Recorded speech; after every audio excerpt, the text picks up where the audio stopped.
on Twitch website whether I actually am and whether everything looks and sounds fine. That looks to be the case. Okay, that's very good. Pop out chat, and I'm just gonna chill here for a few minutes as usual, promote the stream on Discord and Twitter, and wait for people to start appearing in chat. There we go, there's the Twitch chat.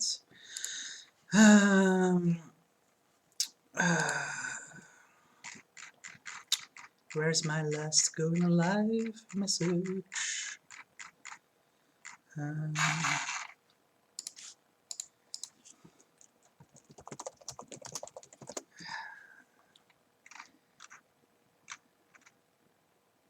Here it is.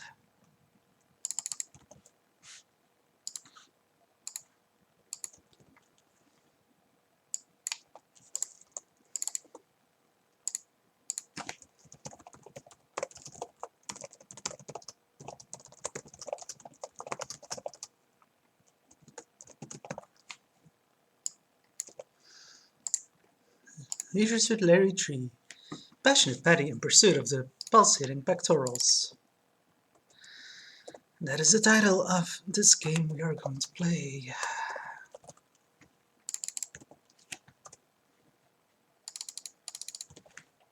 Okay, promoting on Discord servers.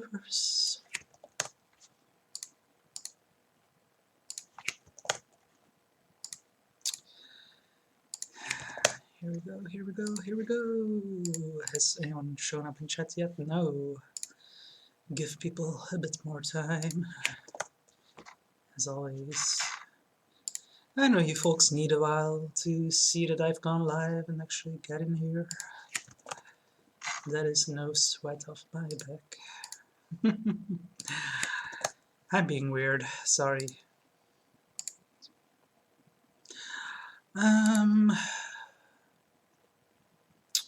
Sure, let's post it here as well. Classic Gamers Guild.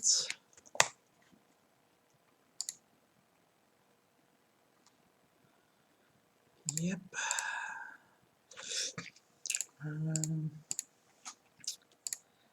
Gemini's, Discord, Talia's.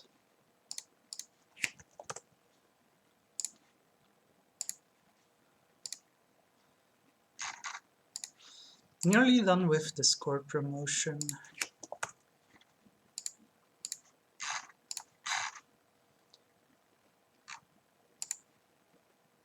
Okay. There we go with Discord. Now on Twitter. I was actually going to listen to some music while... hey, Kigurame. Good after dinges. Good after dinges. After the thing. What is the thing? Dinges. That's how we say it in Dutch. Oh, right. Let's listen to the new Silva Gunner Sam Max Hit the Road music. I assume you folks can hear this. Yep.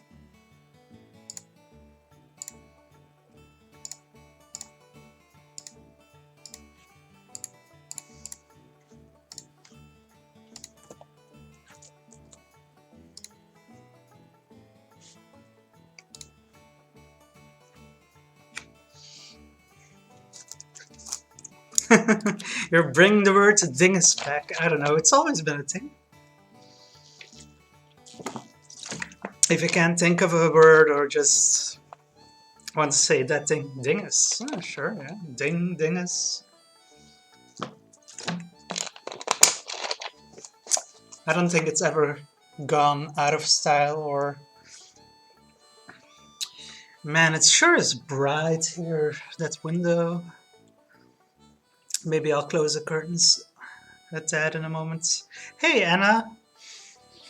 Coincidentally, you finished Leisures with Larry 3 only earlier this week, and now I'm starting it.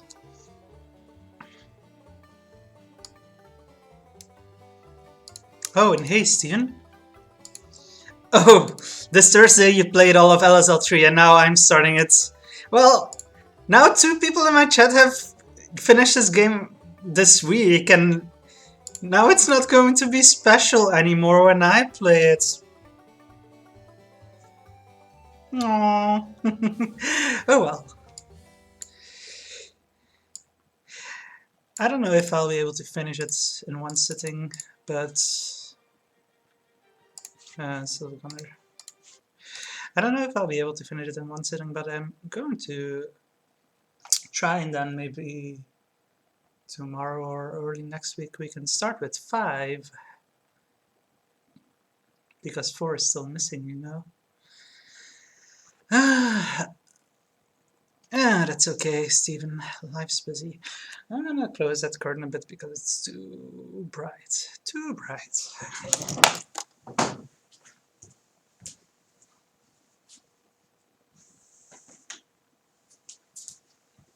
Okay. Oh, that seems better. At least on my end it looks better. The camera lighting, webcam. Codename Iceman, but with more sex and less submarines. Codename Iceman. Do I want to stream that game someday and torture myself? I don't know. Ah, um, yeah, I think we're. Oh, I forgot to install the game. Give me a moment. Shouldn't take long. Just need to pull it from GOG, install, and then get it in ScanVM. I should have prepared better, but you know, I've been busy with work. It's been rough, you know. All games. Man, GOG Galaxy, I'm not a fan since 2. GOG Galaxy 2. Yeah, install.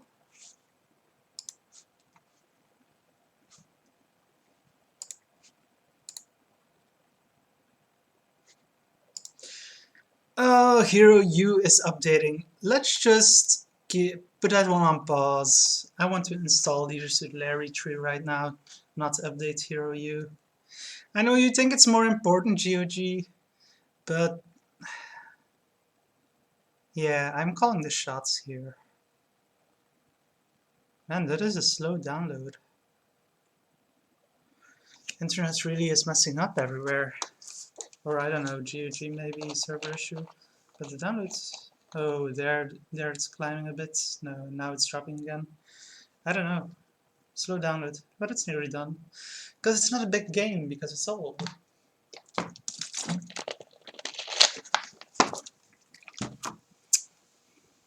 Okay, it's installed.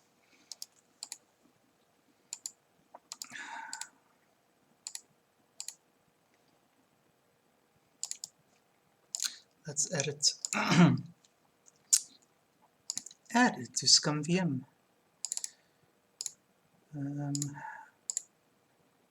Did not find any game in the specified directory. Yeah, it's because you took the wrong one. There we go. I could choose Atari ST or DOS. I think I usually go for DOS. I don't really think the Atari ST versions are better. And the DOS ones are just the OG versions that are seminal that everyone knows. So let's just do DOS. Yeah, I think. Oh, I dropped some frames. My internet really is struggling right now. Speed test. Just gonna give this a very quick check before we get going here.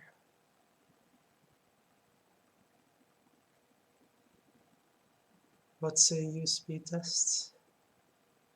Low ping.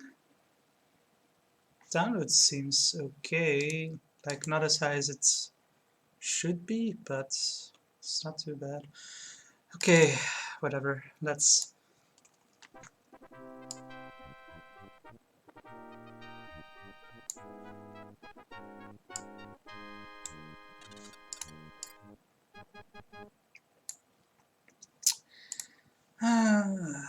adjust the window a little bit more.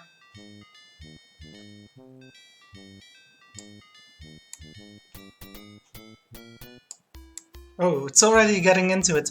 Since we last saw our intrepid hero, Larry Leffer cavorting merrily with his newly found true love on the sands of Night Beach, this beautiful island has undergone some improvements. Once pristine and primitive, covered by virgin rainforests, splashed by gurgling streams and washed by tropical rains, Night has discovered and been discovered by modern civilization. The villagers, eager to shed their Stone Age lifestyle, united themselves by forming Natives Inc. to protect their interests and develop their islands. Realizing they were sitting on a yuppie dream, a vein of gold they could mine through tourism, they took correspondence courses in business management, public administration, sales and marketing. Oh, Steven's doing SpyQuest too! Whoop whoop! That's awesome. Learning modern construction techniques through self-help books and pirated videos of this old house, they began building the tourism. Borrowing heavily from foreign investors, they expanded into some very attractive tourist traps.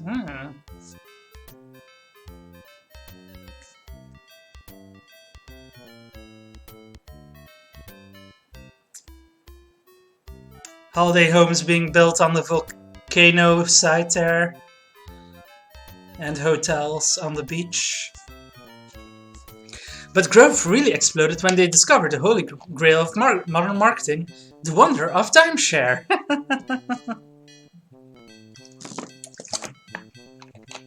Ah, Anna. I mean, 10:38 in the morning is too early to wake up. Steven says, building on a volcano, what could possibly go wrong? Yeah. Ah, civilization. Welcome to the paradise of the Pacific. The all-new, all-improved, totally yuppified, consumer-orientalized Night Island. And here we see what we can presume to be Larry and the titular Paddy, who we saw at the end of the previous game. Oh, it's repeating now, or? Yeah, it's repeating. Okay. Welcome to Leisure Suit Larry 3, Passionate Paddy in pursuit of the pulsating pectorals. Warning! This game contains some material which may be deemed offensive by some players. If you are offended by adult situations, vulgar language, ethnic humor, sexual innuendo, or pixelated nudity, you'll be happier playing another game. Anna says, lags for days, yeah. Blush. Oops, I don't want to play no dirty computer games. I'm gonna go watch PBS. Go ahead. Try to offend me. What is your age? The reality check. I am over 25. To prove you are at least 25 years old, just answer these 5 simple questions. Which was not a Beatles song? Please, please me, obladi, obladi, oblada, put this in your mouth, or the continuing story of Bungalow Bill. I know these two are for sure. I don't know about these two. Anna says C, yeah, it's probably C of course, but this one I've never heard of a Beatles song by this name. Certainly isn't a well-known song of theirs in any case. Let's pick C, correct, yep.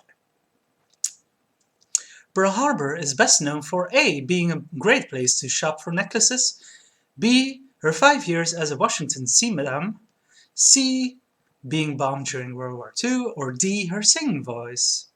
Of course C. Oh, Steven says it's from the White Album. I guess I just don't know the Beatles well enough then. Macadamia nuts are caused by infrequent bathing, B, extremely painful, C, usually supplied with batteries, D, common in Hawaii. Well, I guess D, but they're not uncommon elsewhere anymore, at least now. I can easily buy macadamia nuts in the supermarket nowadays. Then again, this game came out 30 years ago, so yeah, maybe it was different back then. Mace is A, liquid tear gas, B, a mild aphrodisiac, C, best applied as a topical lubricant, or D, a brand of underwear deodorant. I think A. Correct. And I think this is our last question. If the rabbit died, what really happened is A. Its ears went limp. B. Somebody's been doing something to someone. C. You need a different brand of rabbit chow. Or D. There'll be no more rabbit poop around the house. Well, three of these indicate that the rabbit died, and this one is sex related, so I'm gonna guess this one. Even though I've never heard of the phrase the rabbit died before. That must be an 80s thing. And it says it's also the outside of a nutmeg, not mace. Okay, I don't know that. You're so bright. You got 5 out of 5 questions correctly. Ooh. And we get right into it. My, how this island has changed. You remember when you parachuted down there? Here there was nothing but a sleepy little native village inhabited by a tribe of illiterate islanders. Now look at it. It's overgrown with hotels, resorts, casinos, tourist traps in general. Such is the cost of progress. At least your job as Vice President of Marketing for Natives Inc. has enabled you to provide a lovely home for you and your beloved wife, Kalalau, yeah, who you married at the end of Leisure Suit Larry 2. Steven says, do not look up what the rabbit died means on the Urban Dictionary. Let's see what's this here. Look black. You're not close enough. Okay. On this side, the great hero of our people, Larry Laffer, single-handedly saved our island from our mortal enemy, the evil Dr. Nonuki. Yay! Oh. Bosky is still in this one. I think I didn't show it off in the first two, but Bosky is like a thing in these old Sierra games, especially the Leisure Suit Larry ones, where you can pretend to be working while actually playing the game by pressing the right button and quickly switching to this view. But yeah. Sorry, but from here all you can do is restart or restore a save game. Well, hope you didn't get caught. I guess restart game then. Oops. Okay, let's do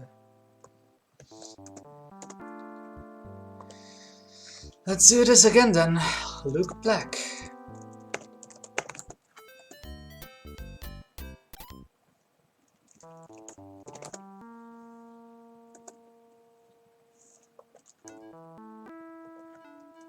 Produced by LO.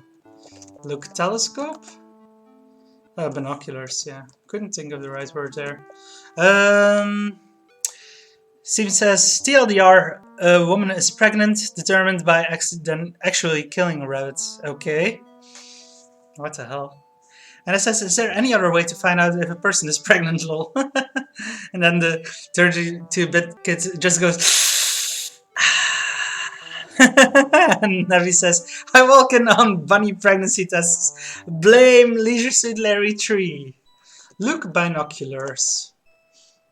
Yeah, look true. You're not close enough. Okay. Oh my. What's happening over there?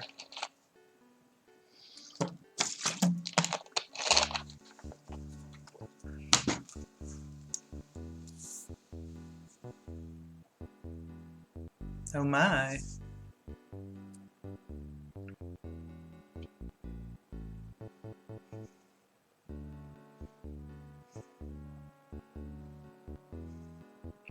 Oh my.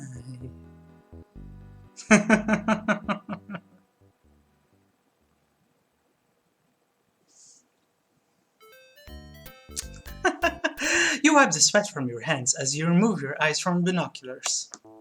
Can we look through them again? One look at that is all your heart can take. Oh hey, Carson Nick, aka his Carsonness. I'm gonna increase the speed, move around. Still could be faster. That's okay. That's good. That's the speed we like. I think this is all we need to do on the screen. And then we appear on the screen. The villagers were wise to retain total financial and political control of their islands. For example, they've never allowed vehicular traffic anywhere. Everyone walks around by foot. Up this path lies your home. Your beloved Kalalau is probably right there right now, waiting patiently for your return. You say, "Oh, Kalalau, baby," you shout. "Your lover boy Larry is home." And I guess it's Kalalau, but there's someone else there as well. "Oh, no, you're not," cries a voice from over the fence. "You don't live here anymore. I found a new lover and filed for divorce. By island law, all I need to do is walk three times in a circle around our bed. I've done it many times over the past years." You were stunned. You had no idea anything was wrong.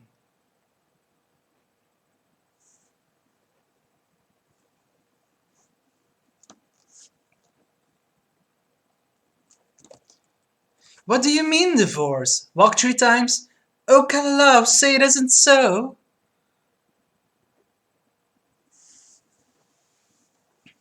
"It is so, Larry. I'm leaving you and keeping the house. Now please go and leave us alone." Ooh, Chet is busy right now. You say, "Us? What do you mean, us? Are you in a hot tub with someone else? Who? Who is it, Kalalau?"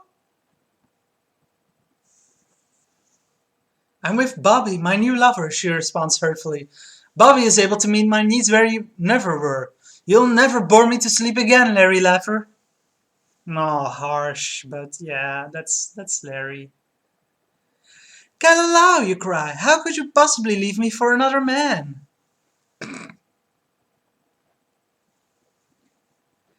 "I didn't, you fool," she replies. "Bobby's a woman."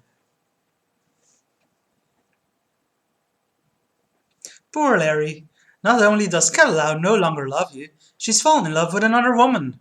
What could Kalalau possibly see in an Amazonian Harley-riding, former cannibal, lesbian slot machine repairwoman?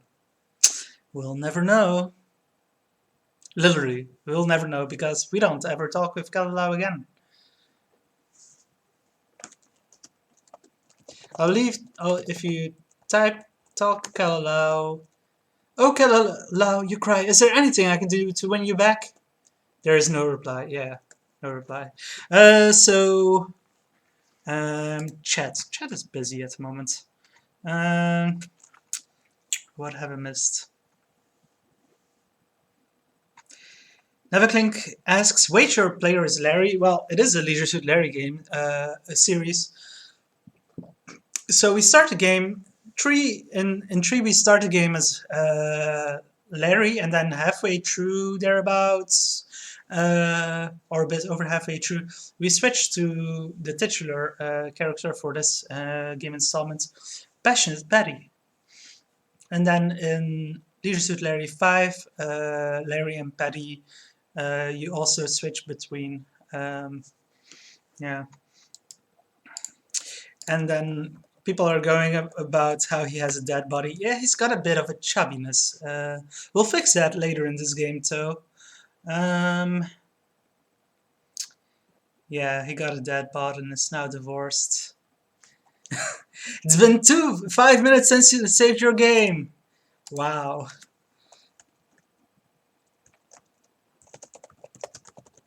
Harsh, Kalalau. Harsh.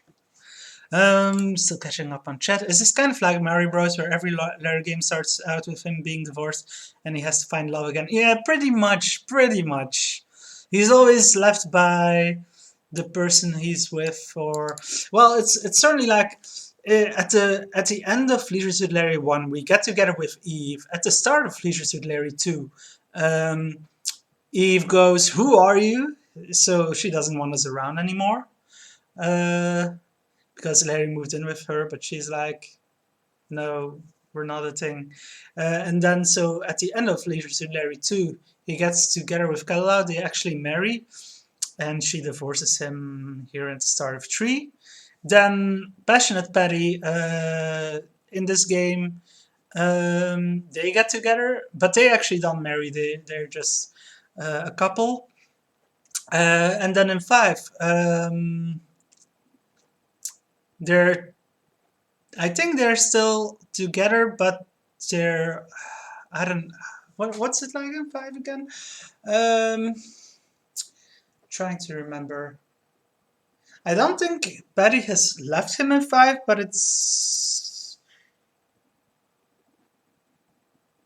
they're just not in the same place. Like they're each doing their own thing, kind of. Um, but by the end of 5, yeah, Betty leaves him. I think she says that Larry's too good for her or something. Um, and then in 6, he's in a hotel trying to pick up women, having sex with them, but not really finding any long-term relationship. And then in 7, it's the same on a boat. So I'm still catching up on chat. Um, oh yeah, Stephen was explaining that in chat as well. Yeah, 4 is the lost floppies. They called it that, but it was never actually released. It was just a joke. Like they skipped number 4 and then called it the lost floppies because it was lost. But they just in the numbering for the games they just went from 3 to 5. Hey, guy from Andromeda. Okay, yeah. So we can't really do anything here anymore because we're not allowed in. Open gate. You can't. It's securely locked. Yeah. Just our house and our former life are gone. But if you open the mailbox, good idea, you might try that again later. Yeah, there's nothing in it right now, but there will be some post there later that we want to get. Climb over the gate, you do. Let's try that. I don't know if... I don't think there's a response. Well, I don't know if there's... Climb over gates. A good idea, but there's nothing inside that gate for you but bad memories. Okay, so they did include that, but it's not something you can actually do as I figured. Okay, so now we're walking around the island and the intro credits are still coming up. I don't think we can do anything on this screen yet. What an interesting park! A lovely television set sits beneath attractive hanging lamps facing a park bench, all situated near a gurgling stream.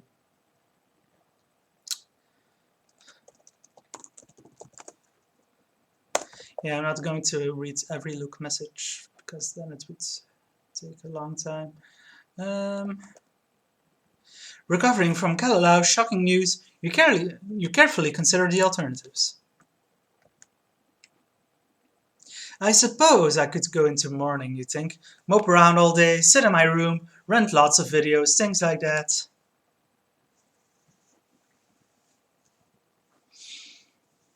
Or I could give up women, remain celibate forever, enter the ministry or something.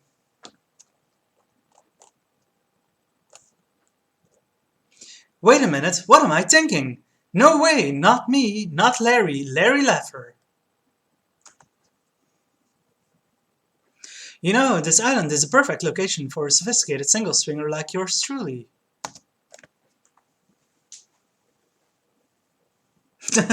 Now he says he could play a point-and-click adventure. And thanks to a wonderful island tradition, Kalalau's dowry gave me hundreds of acres of potentially valuable forest land. Ah, so he might be rich. Perhaps my love for Kalalau blinded me to the potential of my current locale.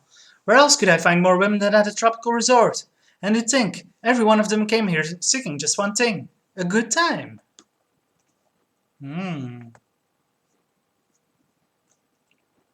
Yeah, that's it, you exclaim out loud.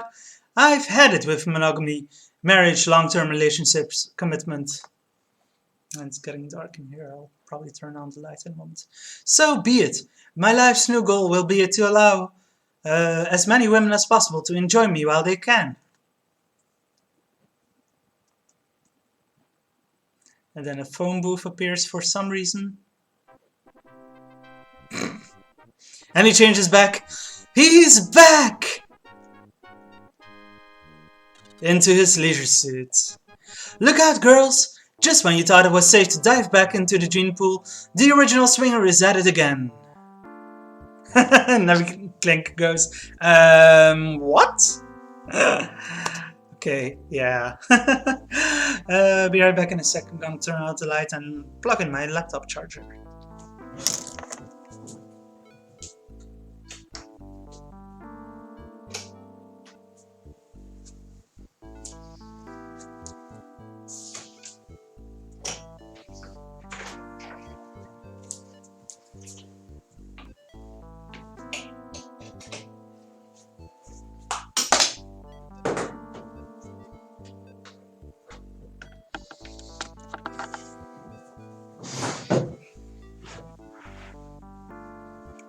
Okay.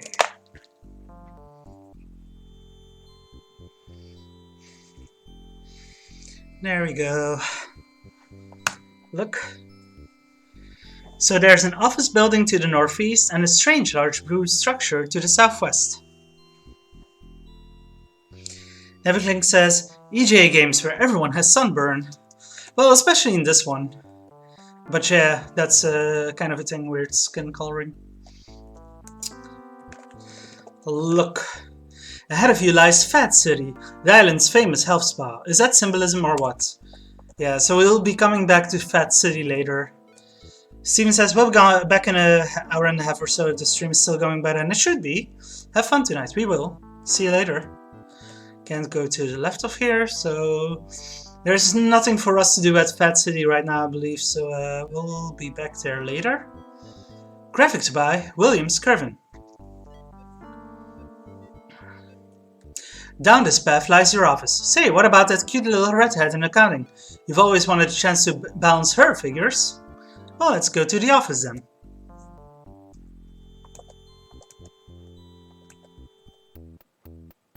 Good morning, David, you tell the guard. Another day, another dollar, eh? Perhaps so, Larry, Dave replies, but then again, perhaps not. Chairman Kenneth wants you to report to his office immediately. Okay, David, you respond. But to yourself you think, don't worry, it's probably nothing. I bet he wants to compliment me on my last big ad campaign. So let's just save at the office.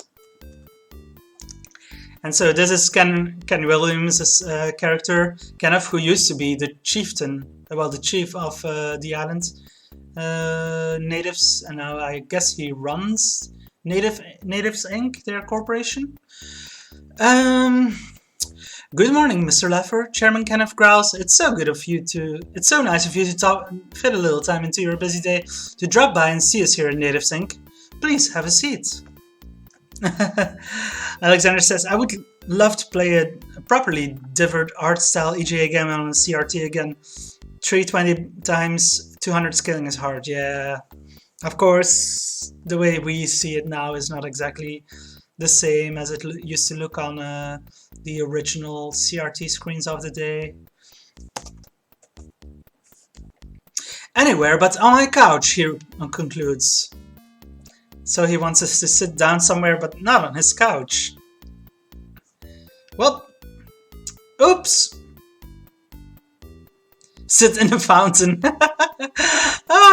If only we could do that. Larry just decides to sit down on the zebra rug or whatever that is. Perhaps you're wondering why I summoned you here, Leffer, begins Ken. It has nothing to do with that recent ad campaign of yours, although by its appearance you didn't have a hell of a lot to do with it yourself. Oops, this isn't going that well, is it, Larry? Since you're no longer married to my daughter and your marketing skills are non-existent, I can't for the life of me think of a reason why I should keep you on here. In fact, I've been waiting for this moment for quite a long time. I know the perfect way to handle this situation. How you hate it when he gets that look in his eye. Perhaps I could introduce you to a favorite hobby of mine. Son of a bitch, yells Chairman Kenneth. Another 7-10 split. We got pulled. Davy boy, barks Kenneth. Load up my RAM disk. I'm gonna take the laptop out for a spin today. This line doesn't really make much sense, but okay, I don't know why LO decided to include us here. Well, Larry, it seems your ad campaign wasn't the only thing Chairman Kenneth didn't appreciate. Oh well, You lived off your wits once, you can do it again.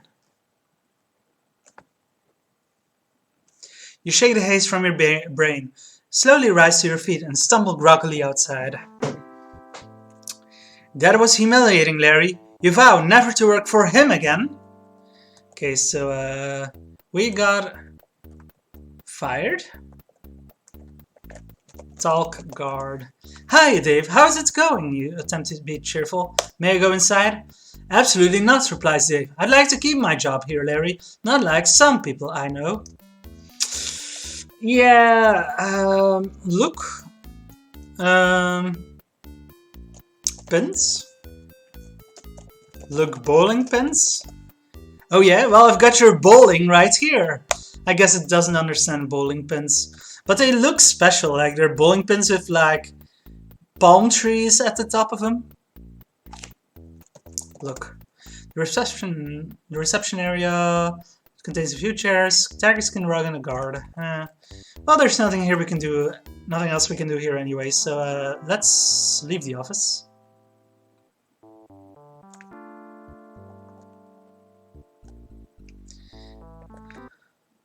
There's a beach here. Look, there's a beautiful topless woman lying here, sunbathing on her towel. There's something moving in the sand. Talk, woman, you're not close enough. You're not close enough. Souvenirs! Souvenirs!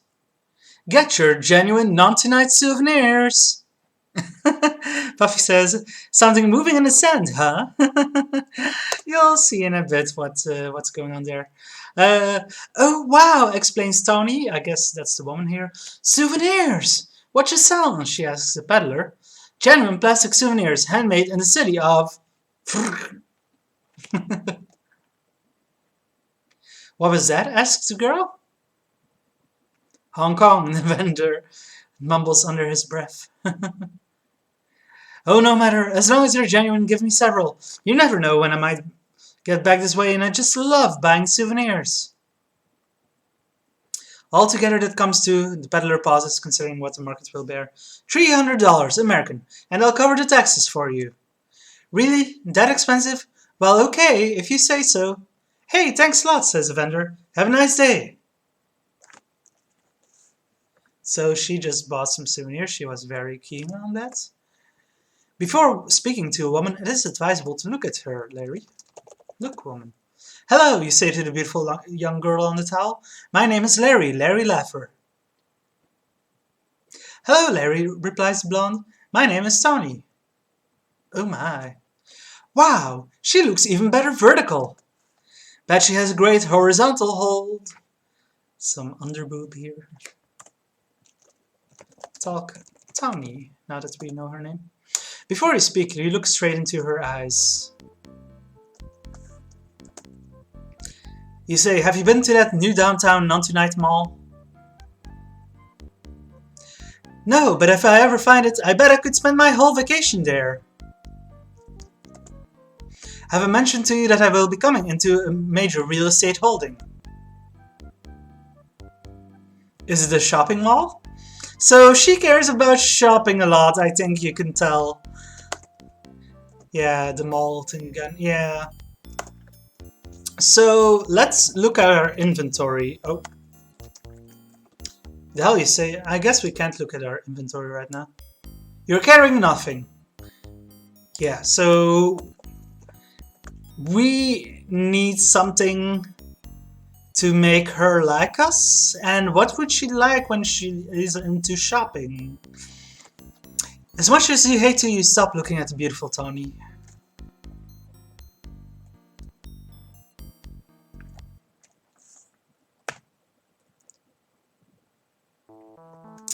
So yeah, Larry is looking to find a woman, and she seemed available at the very least.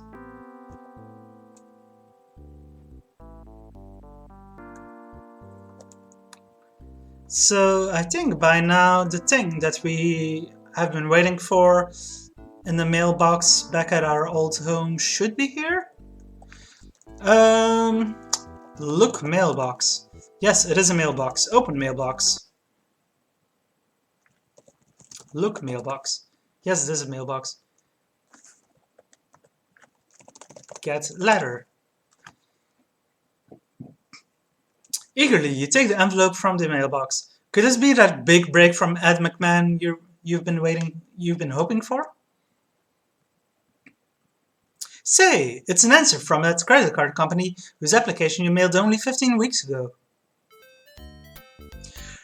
Ripping open the envelope, you discover your new credit card. And look, it's in your name only. Kalalau can't claim this as community property. Kalalau being the woman who just divorced Larry. Buffy says, this reminds me of Hugo, House of Horrors. Yeah, it's from that same era, sort of same EGA style of graphics. So we just got a credit card. Who might be interested in a credit card, I wonder?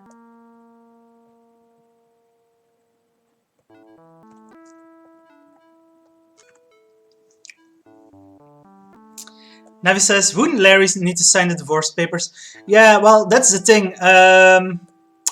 So Kalalau said that according to Highland tradition, the native tradition, she just had to walk around their bed 3 times to divorce him, but they're actually still legally married. So Larry is going to have to get an official divorce, a legal divorce, if he wants to actually marry someone. So look, Tony. And it says he will be getting them signed later. Yep. We'll be getting that done later on in the game. So now let's look at our inventory. You're carrying a credit card. How will you ever use this credit card when everyone on the island knows you personally and also know you have current assets of Zipola? So I guess the game is saying there, yeah, you can't actually use this credit card yourself, so don't even try to. So we might as well give the credit card to Tawny. Here, Tawny, you say, I can see how you enjoy shopping. I'd like you to have my credit card. Oh, Larry, cries Tawny, it's the perfect gift. The right size, the right shape, and the right color. Gold!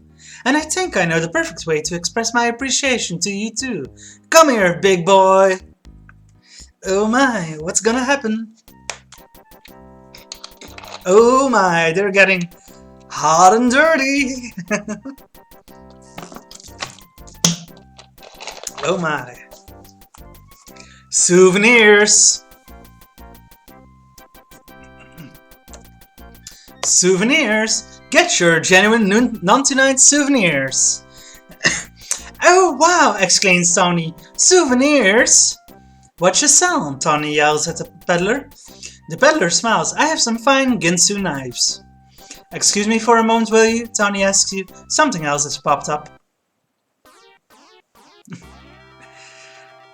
She loves shopping more than she loves Larry, clearly. Well, you think to yourself, that was rude. So what do you think, lady? Says the vendor. Wouldn't you like one of these fine Ginsu knives to take home for a souvenir? For you, I'd make a special deal. Oh, says Tony, is it really a bargain? I just love bargains. Most assuredly so, says the peddler. It's made with hand-dropped hickory handles and a blade of the finest Sheffield carbonized steel, drawn from the hottest 100-year-old oak charcoal fires, honed to perfection by small oriental virgins and guaranteed for life. Or until you leave this beach, whichever comes first. I'll take it, says Tony. Does it come in a carrying case? No, says the peddler. But I'll bet you could, thinks the peddler. That'll be $30, he concludes.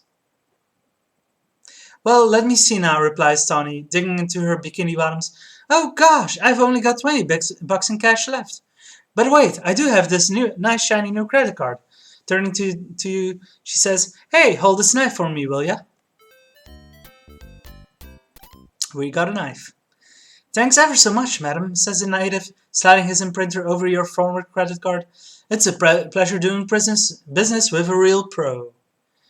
Turning back to you, Tawny says, I'm sorry to interrupt us, my little shopper whopper, but you know, I just can't resist the purchase. And now, where were we? And just then the game tells us to save again. Yeah, this game really has a thing for reminding you every 5 minutes that you need to save. Uh, Tony likes us? Question mark. Navi, as I was just explaining a moment ago, if you look in the inventory at the credit card, it says that no one would accept if Larry showed that credit card because they all know him personally and know he has no assets at the moment due to Kalala having left him. So that just makes him think, well, that just makes us unable to use the card. Yeah, Larry can't use the card himself, so he just gives it to her. Because she loves shopping, it'll make her like him? Question mark. You pause to contemplate her rude behavior. Were you too offended by her thoughtless interruption to continue making love to the beautiful young Tommy? Nope. And they get back to it.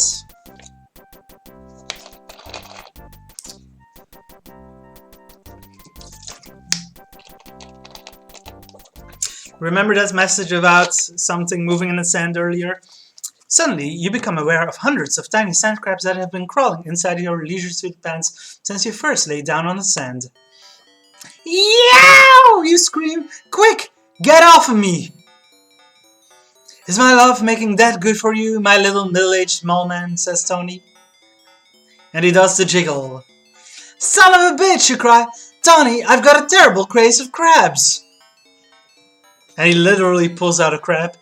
Crabs! Shouts Tony. I should have known better than to have anything to do with a local, especially an older local, and a pudgy older local at that. As you pull a large crab from her pants, Tony says, like, man, I refuse to party with any guy so socially irresponsible. Get lost, Flacido Domingo. So yeah, she takes crabs very literally, as in the STD. Even though she should clearly see that crab he is holding. Tony, baby, you cry. Does this mean we're true? There is no response. Yep.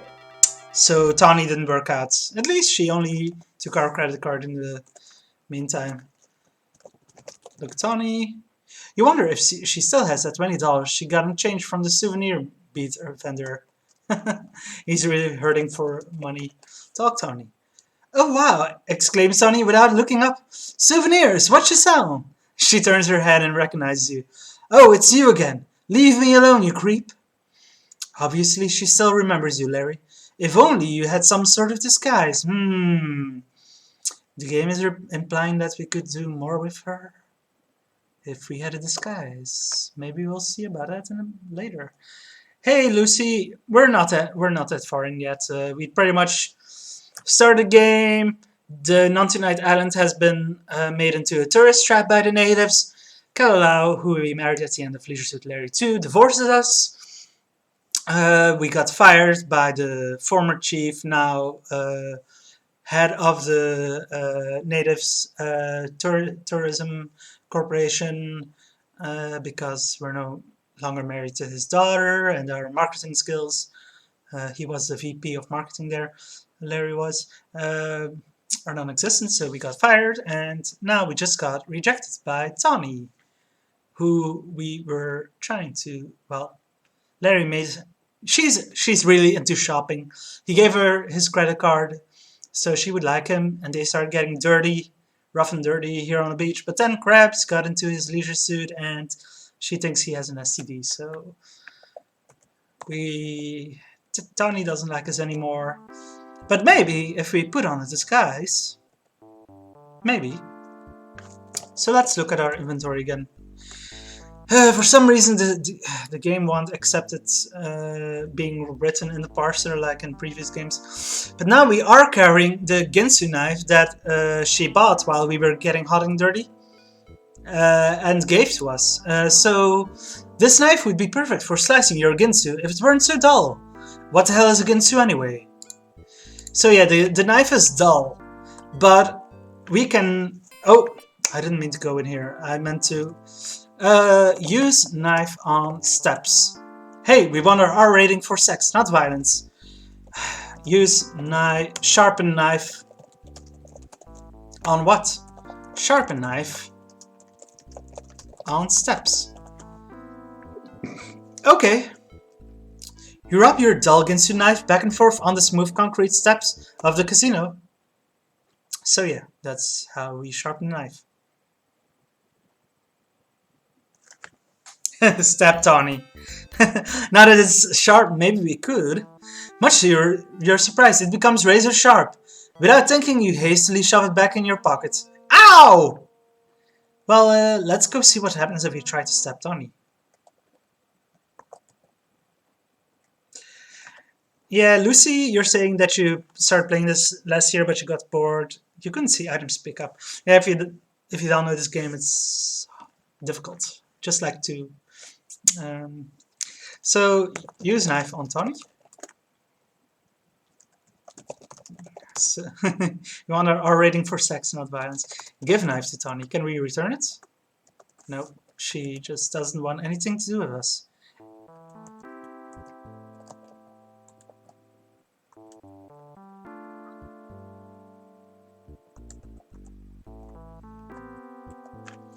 Look. The casino is changing cabana, which bears a amazing resemblance to an outhouse, is nestled in a grove of trees. Look, soap.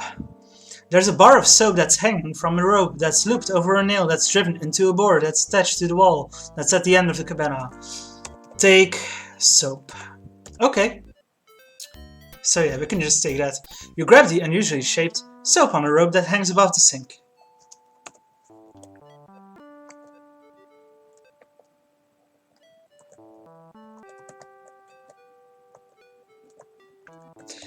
Yeah, we can use these changing cabanas later, but not quite yet. We're not able to go to the right of here. At some point, drink the water to... oh yeah. Drink water from sink. Okay.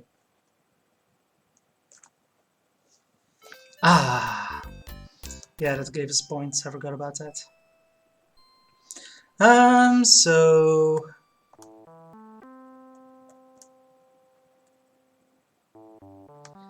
Now we just have to figure out what to do at this point. Are we supposed to go up here? Probably not. I think this is... Yeah, this is... wait, can we go here already? I'm not sure if we're supposed to go here yet, but I guess we can. Joom, Cheatham and Howe. So yeah, this is a law office. Luke's secretary. Roger is the executive secretary in charge of faxing and reception here at the legal firm of Dewey, Cheatham and Howe. Talk, Roger.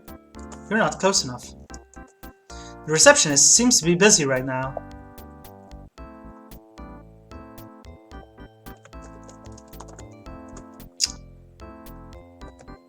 Yeah, we can't do anything here quite yet, but this is pretty much where we are getting our divorce papers in order later.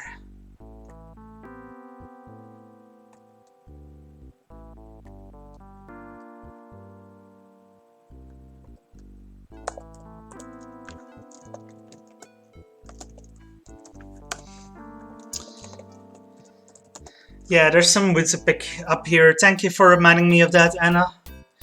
You take the beautiful chunk of grenadilla wood from beneath the tree.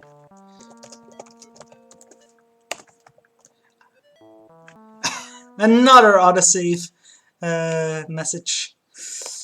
Got wood. And the music stops. Because some reason. This is where we started the game. Hey, Zwiebelgeist! Yep, we're back at it with Larry Tree. The music stopped for some reason. I think I experienced this last year as well, the music just randomly stopping. But we're back on this screen, and now there is something here on that shelf, or what would you call again? Look stand. It's just look paper. Look newspaper. Don't have it. Look.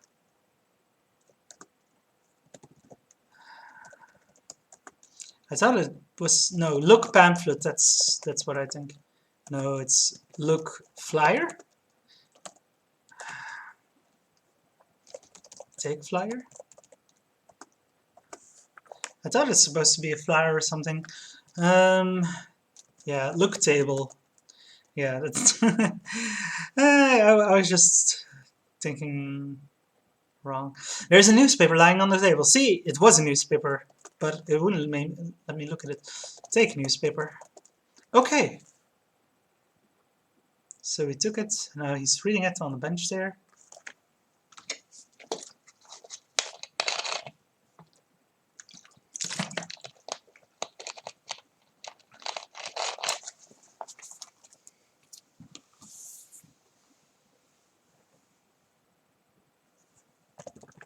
Look, newspaper. Oh, thanks for the follow, Prudmel. Reading the island newspaper, you find an advertisement for the casino showroom. Now playing the big new all-girl review. It's got T's, it's got A's, it's got pre-recorded music. It's the latest and greatest show from producer Irving Guys. So yeah, leave newspaper.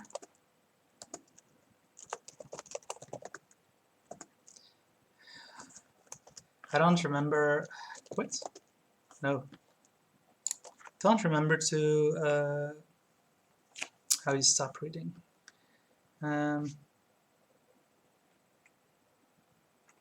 Is water reference a Grenadilla woods? I'm not sure. Or do you mean the do you treat them and how? But it's a table. It's a table that is a reference from somewhere, but I can't exactly remember from where immediately. Stand up, that's what we need to do here. Return the newspaper to the table. Turn on TV. Okay. Watch TV. Too bad this island doesn't have cable. Turn off the TV. So yeah, I don't think that actually gave us any points, but yeah, I think we need to go to the casino right now. I know some things that we need to do, but I'm forgetting the order exactly in which we need to do the things to progress right now, so let's go into the casino. Since we found out about that show that's happening here.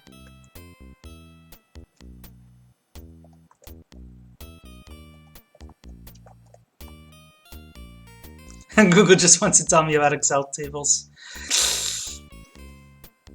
It's a table. Look, if you would look in the mirror, you would see yourself. They're doing casino games there. So this is a bar. There's no one here right now, but we'll find stuff here later. Look. Menu? Is that a menu? Announcement board. The announcement board lists the drink specials of the day in a vivid fluorescent ink. You wonder how they get such vibrant Dayglow colors from a marketing pen. Take pen. Where? I thought you could get a pen here, but maybe that's later as well. Sweeble Guy says, I love the sheer absurdity of the whole island.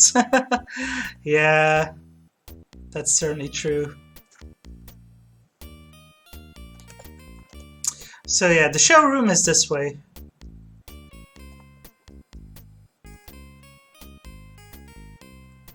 It looks closed right now, but talk. Butler? No, talk man. Hello, sir, you say to the maitre d'. Oh, maitre d' again. Back from Leisure Suit Larry 2. My name is Larry Laffer. Could you give me some information about the show here inside? The maitre d' responds, If you would like to see tonight's show, you'll have to have a ticket. Of course, some of the local tourist magazines contain free passes. If you have no ticket, you might try one of those. Okay, so we probably missed the free tickets in that newspaper. Open door. You would, but it's locked. Look bad. Look phone. There's a public telephone on the wall between the stage door and the showroom entrance. Use phone. This telephone is only usable by those with correct change. Well, no, it's not the same maitre d', but just like in general, there's another maitre d' in the game. And Leisure Suit Larry too, he was a bit of a bitch.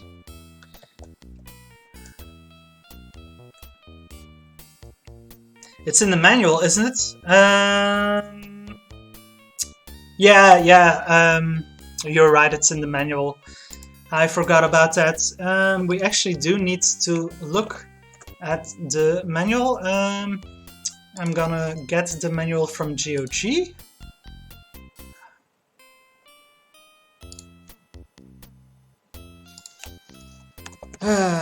Leisure Suit Larry 3, Passionate Patty in Pursuit of the Pulsating Pectorals. Manual. Okay. I downloaded the manual. Let me look at the manual.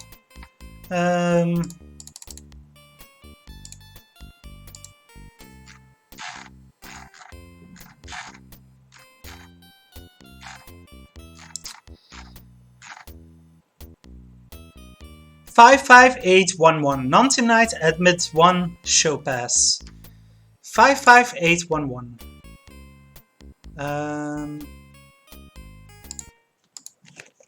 Trying to get into the show.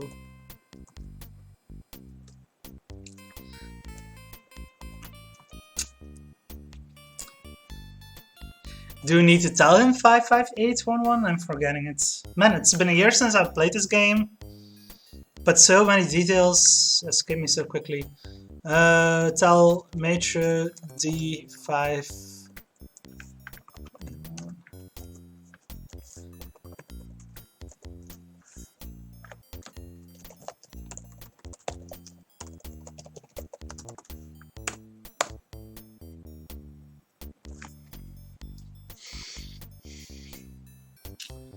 Uh, 8675309. Love that song. So yeah, we need to get the tickets actually in our inventory. Don't you just bribe him? Protomil says, yeah, that might be it. Later you bribe him, yeah. But we also do need to get a ticket in our inventory. It's got something to do with that code that's in the manual, but I'm forgetting what exactly. Is it calling with the phone, but we need money to use the phone first? I'm looking through more of the manual. I should. Oh, there are actually multiple numbers in the manual. Also 09170. I'm gonna show you folks the manual just because it's interesting. Give me. Oh no, I tried that some streams ago and it didn't really work out. So yeah, no, never mind. Sorry. We need to get some grass. I remember, but where do we get the grass again? Is it here? Take grass. This grass is unsuitable for your needs. Naviclink says, I miss manuals. So on one of these screens we need to get some grass, if I recall correctly. But which screen is it again? Get grass. Not suitable for our needs.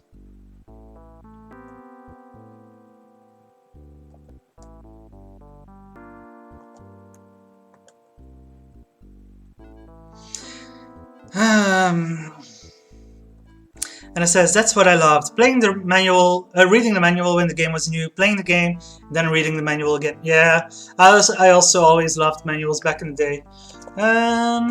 Take grass. I remember I was often reading game manuals when I was over at a friend's and he was gaming and I was like looking at the game manual. Take coupon. Well, coupon this. Look at.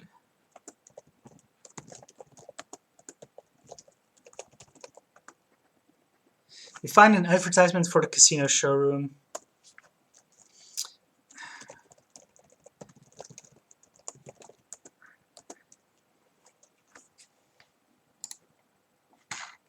So the coupon isn't actually in there. I may need to look at a manual. I'm forgetting about how to get that ticket and how to proceed. I know the game was saying that, well, implying that we need a disguise to interact with Tony again.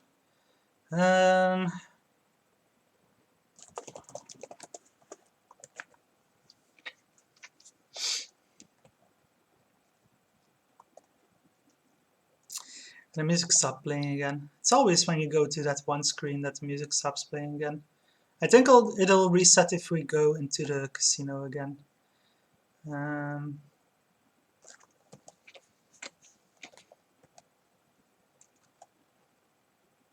Yep.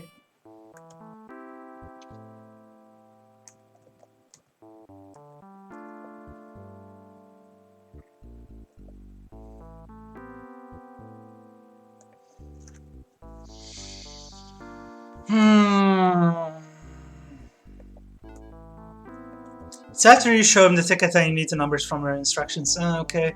But then we still need that ticket.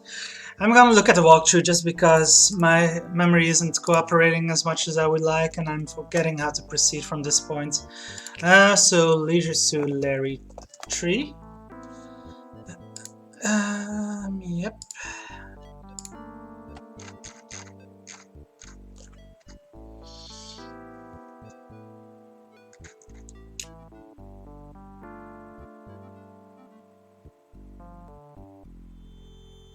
Sorry, I'm just quickly reading. Okay, so I was on the right track with the knife and the wood. I didn't read progress yet. It's cut wood, apparently, just the command. You use your razor-sharp Ginsu knife to carefully carve the precious Grandilla wood into what you hope will be accepted as a primitive island native sculpture. Yeah, so I was right in thinking that we needed to use a knife on the wood.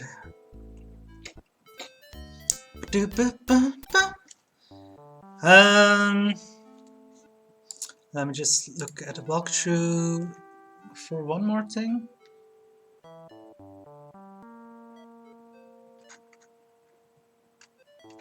Okay, so I think I'm missing a locale, a screen that I haven't found yet. That's where I need to find the grass. Where is that screen? Ow! There must not be a path that way. Yep, we are going to sell the souvenir to Tawny, but first we need to disguise ourselves so she doesn't know it's us. No, it's I think it's to the right of the changing cabana, but it wouldn't let me go to the right there earlier. But I think it's that way. That's what my memory seems to be telling me. Isn't it to the right here?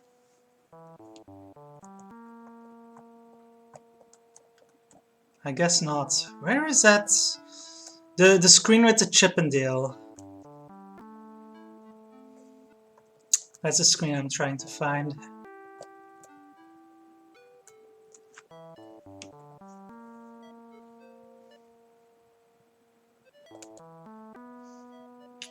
Bottom right here is Fat City. Bottom left is Fat City. Top right is legal office. I'm really forgetting where the Chippendale is. Over by the cave, it's to the middle, to the right. Cave? Which cave? Middle to the right. Oh, was I... No, this is... Oh, wait, I think I remember now. I think it's to the right here. And here, I think there are multiple paths here to the right. We need to go to bottom path. Yep. I always forget that screen to the top right. There are two paths. The most top one is to the legal office on the cliff. And then the bottom one here is this screen where there's a Chippendale where we'll be going into later when we are playing as Patty, I believe.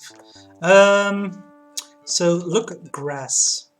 Long, slender, and beautiful, the island's indigenous grass was once worn by the natives as ritual costumes. Now they mostly just order from L Bean. Take grass. The tough tropical island grass slices your hands to ribbons, but refuses to budge. Use knife on grass. Cut grass. If only you had some way to cut it. I've got... Use knife? Cut grass with knife, that's probably it. Okay, yeah. Sometimes the parser can be obtuse. Your razor-sharp ginsu knife slices through the blades of grass like a hot samurai sword through a tub of cheap margarine. Congratulations, you are the proud new owner of some long blades of grass. Navi says, eat grass. Let's try that, eat grass. Once you tasted it, you wouldn't want it. Yeah. No, we are supposed to weave the grass. Okay. You carefully weave the wild grass into what you hope will pass for a primitive island native outfit. So yeah, like those grass skirts. Anna says, Larry is a creative fella. Yeah. So now we have our disguise and we can change into it at the cabana. So let's go over there. Yeah, I forgot. I just forgot that it was that screen where you needed the grass. I knew I needed the grass. Change into skirt. Okay. You remove your leisure suit and hide it inside a stall while slipping into the grass skirt. Boy, do you look like a native now? Yep.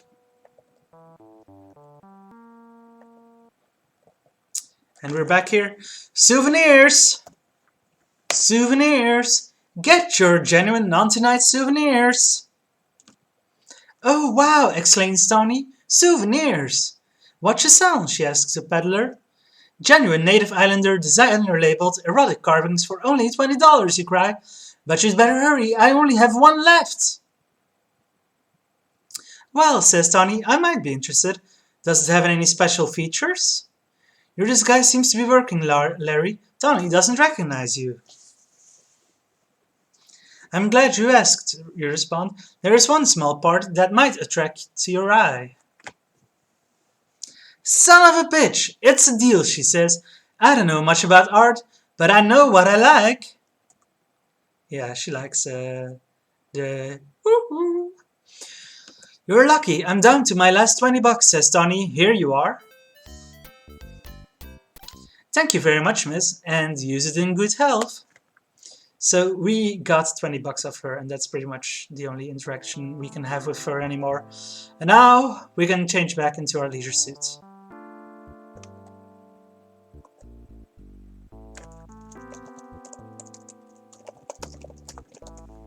Okay. Since you have no further use for the silly grass skirt, you toss it through a hole conveniently placed in the floor. You presume for just this purpose. Maybe this wasn't the changing cabana that looked like an outhouse after all. Get it? Yeah. Was a shitter. Now it's house and actually, yeah. Okay, so, Control I. You're carrying a sharp knife. Be careful not to cut yourself. This knife is now razor sharp. Soap on a rope. All your life you wanted one of these. And a $20 bill. She never saw you coming. $20 is not much money, but it may be all you need.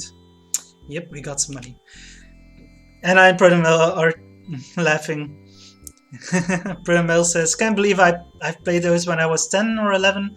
Explains my entire life from that point, really. If you mean the Larry games, yeah, they'll form you, that's for sure, at that age. Okay. So we got 20 bucks. Now let's see if we can give that money to the maitre d'.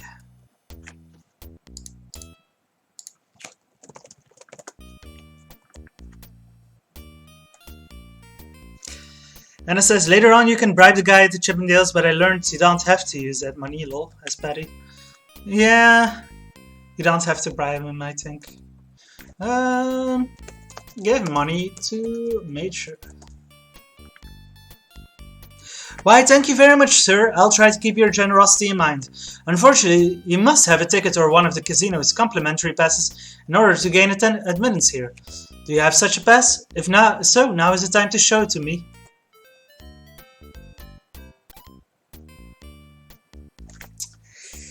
But we actually don't have the pass yet. I'm just gonna restore it in case that money might have been lost without us still being able to get in. We still need to get that ticket. I'm just gonna look it up because I'm forgetting where to get the tickets.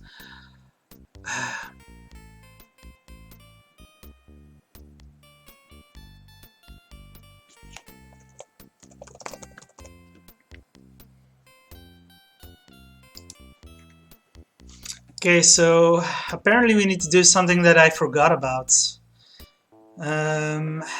Yeah, okay. So we went to the Chippendale screen. There's another screen besides that. We have another location, and that's where we need to go right now. So let's go over there. So here's the Chippendales. Look, you're outside the world-famous Comedy Hut, the fast food of comedy clubs. They appear to be open. Let's go into the Comedy Hut. And look, the world-famous Comedy Hut is filled with people having a mildly uproarious time. Sit down. Move in front of the chair. Sit down. Sit down. And now, ladies and gentlemen, the world-famous Comedy Hut is proud to present a legend in his own mind, Paul.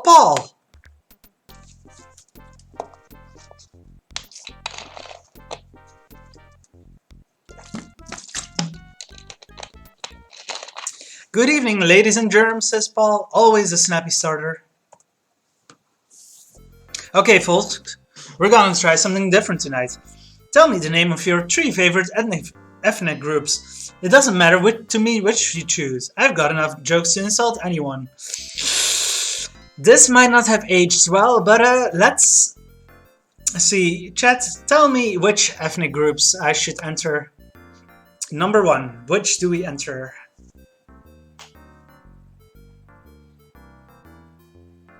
I'm gonna give you a moment. And I'll look at the Discord in the meantime.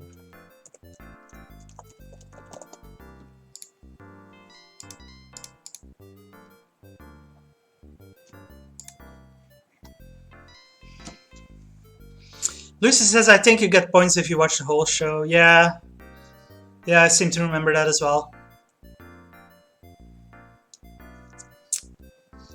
Come on, folks. Ethnic groups, give them to me.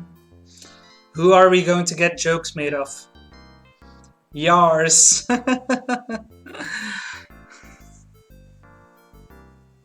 Ethnic group.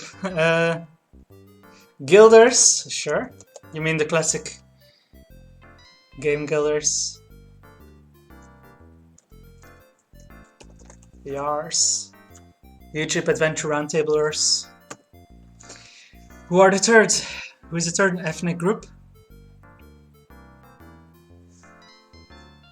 The Danish! Thank you.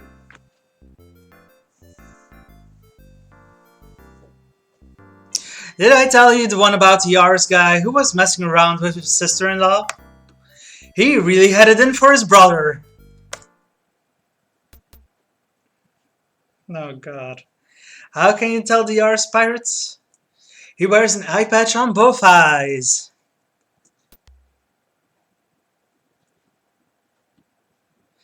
Do you know how to get 25 Yars guys in a phone booth? Clearly, I shouldn't have added the S here. Oh well. Throw in $1. A man complained to his doctor. Doc, my wife has lost her interest in sex. The doctor replied, say no more, old friend. I've got just what you need. Just slip her one of these little pills and stand back. That night, as a man dropped a couple of pills into his wife's glass of wine, he thought, if these pills are so great, maybe I should take a couple myself. Nothing happened. The evening passed uneventfully and they both went off to bed. Then about 1 o'clock, his wife suddenly sat up in bed and announced, I want a man! And the man woke up and said, me too! Do you know how to recognize a Yars virgin? She's the one that can run faster than her brothers. That is not really funny. Do you know the best thing about sleeping alone? You can have sex anytime you want it. Sure. My wife is so ugly. The peeping Tom threw up on our window ledge. Oh god. Do you know why Danish stadiums all have artificial grass? To keep the cheerleaders from grazing during halftime.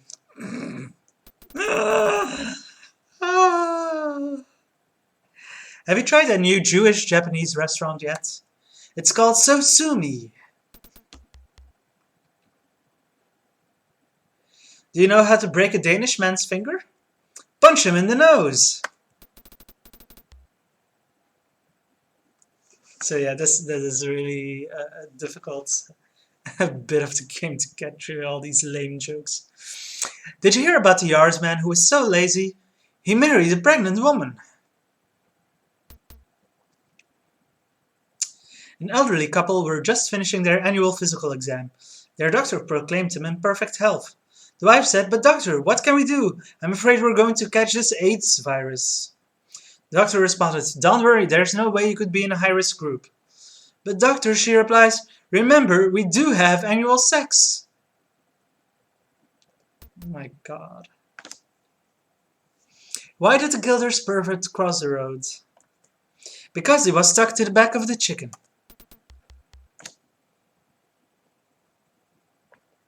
A Yarsman walked into a bar with a pig under his arm. The bartender said, did you win him in a raffle? Okay, Nick, go enjoy your stream. See you later, man. Have a great evening too. And the pig replied, yep. Why did the chicken cross the basketball court? He heard the referee was blowing fouls. A Gilders man was talking with a Yars woman. I am so unlucky. The Yars man asks, really, why do you say that? Why, just last night that beautiful hunchback girl stood me up, and after I bought her flowers, dug the hole and everything. What the hell? That doesn't make sense. How do you tell the difference between a dead dog and a dead Gilders lying in the middle of a highway? There's skid marks in front of the Chinese... Sorry, I just had Chinese in my head as one of the ethnic groups. There's skid marks in front of the dog. Do you know who won the Danish beauty pageant? No one! That's a good one. The Gilders man was so stupid. He studied all week for his urine test. And it says, I somehow remember the jokes being a lot more giggle-worthy when I was younger. Yeah, as a kid back then, I can imagine they might have been funnier slightly. But in this day and age, they're so outdated and so lame. 6 months ago, my wife had her credit card stolen. Tonight I learned this yard guy took it. But I'm not going to turn him in. He spends a lot less per month than she did.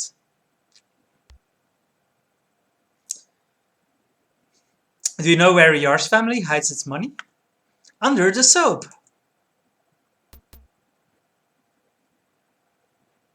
Do you know how to tell the groom at a Danish wedding? He's the one with the clean bowling shirt. A young lumberjack had a terrible accident with his chainsaw and went to the doctor's office for stitches. As the doctor began to apply an anesthetic, the lumberjack just laughed. Dog, I won't be needing any painkiller for a little old wound like this.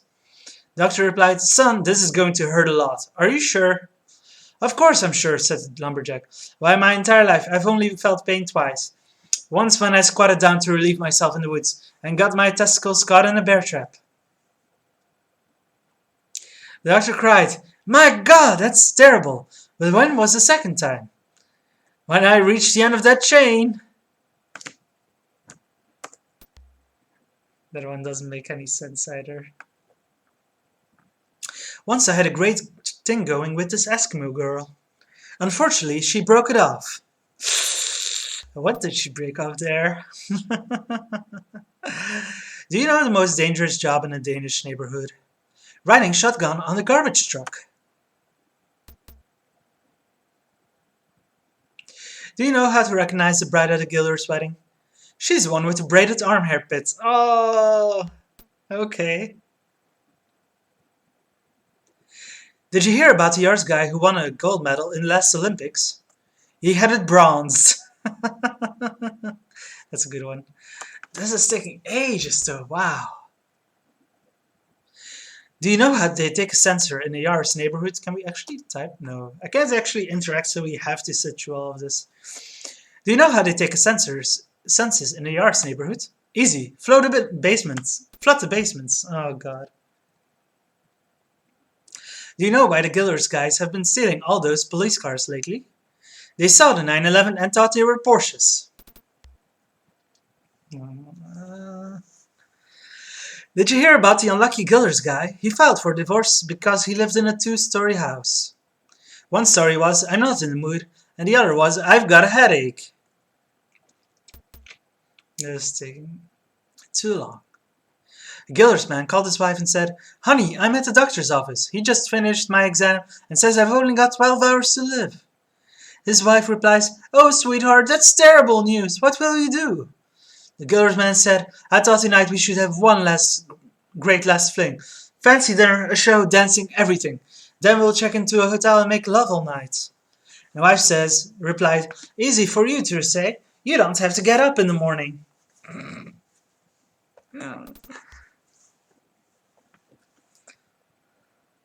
How do you sink a Danish battleship?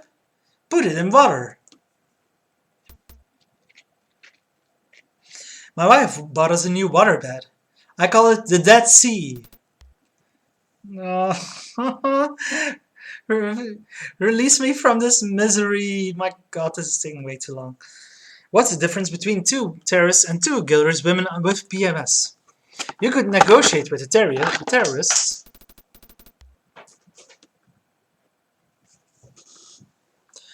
Once when I was a teenager, I stopped at the drugstore to purchase some of those necessary supplies. I told the pharmacist, Better give me a dozen, I've got a hot date tonight with the school tramp. When I got to her house, her mother insisted I join them for dinner. I offered to say grace, and I prayed and prayed and prayed. When I finished, my date leaned over to me and said, Why, Paul, I had no idea you were so religious. I replied, and I had no idea your father was a pharmacist. That's a good one. I have to give it to them. That's actually a good joke.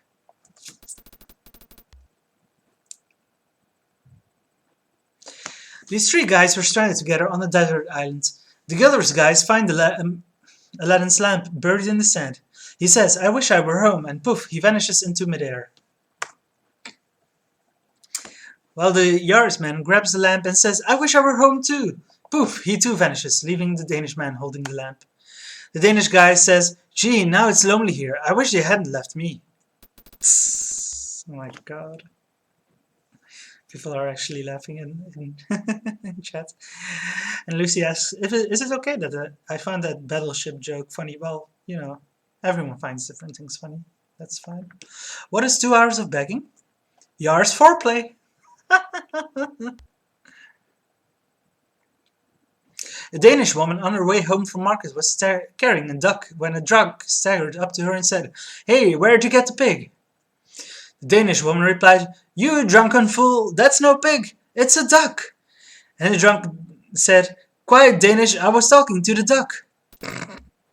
Oh my god. A 70-year-old man was in his doctor's office sobbing uncontrollably. "Doc, you've got to help me. I just recently married a 21-year-old gorgeous girl, built like a brick shipyard, and all she wants to do all day long is have sex with me." The doctor replies, "Some problem, so why do you need my help?" "I can't remember where I live." That's a good one too. Man, this is taking so long to... Do you know the worst thing about being ageist? You have no one to talk to when you're having an orgasm. I just learned the difference between oral sex and sushi. Oh man, I could really go for some sushi. It's the rice. Yeah, I get it, because oral sex, vagina tastes like fish. I'm guessing the joke is there. Yesterday, I went to the meat department in a new cannibal supermarket down in the beautiful downtown Mountainite Mall. They were running a special on human brains. Danish brains were $4.99 per pound, yours brains were $6.99 per pound, and Giller's brains were $39 per pound. I guess that means Giller's brains are the most rare, or there's the least of them? I don't know. I asked the butcher, if Danish brains are $4.99 a pound and Yar's brains are $6.99 per pound, how could Giller's brains be $39? He replied, "Do you know how many Giller's guys we've got to go through to get a pound of brains?" Yeah, that's how I figured. The poor Gilders. Promil says, "Procedural stand up, everyone." Yeah. And this is taking longer than I remembered it doing. Once the Gillers football team played the Danish football team. At the end of 3/4, the score was tied, 0-0. Just then a train went by. The Gillers team heard the whistle, thought the game was over, and went home. 6 plays later, the Danish team scored.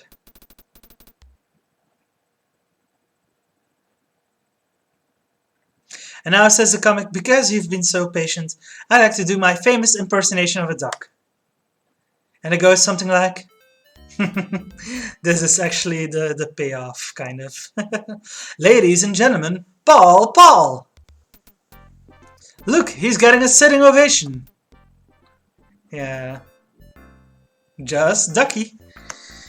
So yeah, that took a very long time, but we got through the comedy, survived the comedy show.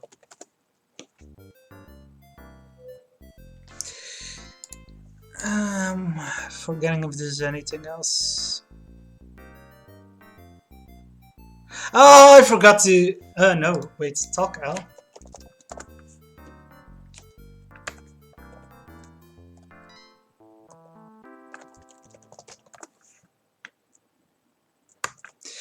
I might have missed out on some points. Apparently you're supposed to say to use talk L before the show starts. I guess you can make a joke then, but now it won't let me do it anymore. According to the walkthrough anyway, that's the case. So yeah, I missed out on 5 points there, I guess.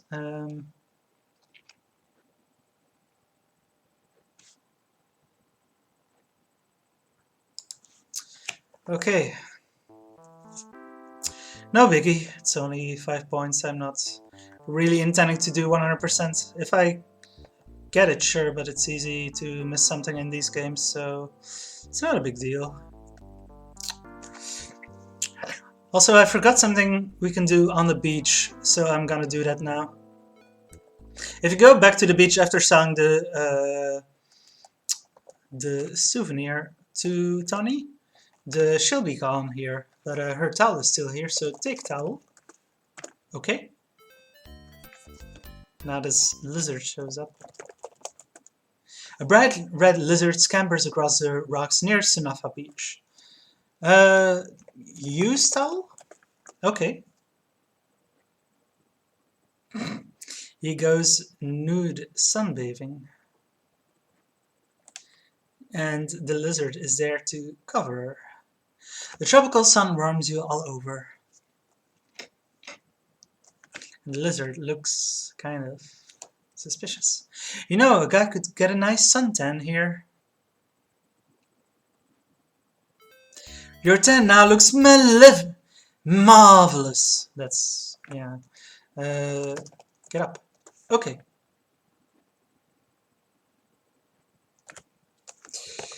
So we have the beach towel.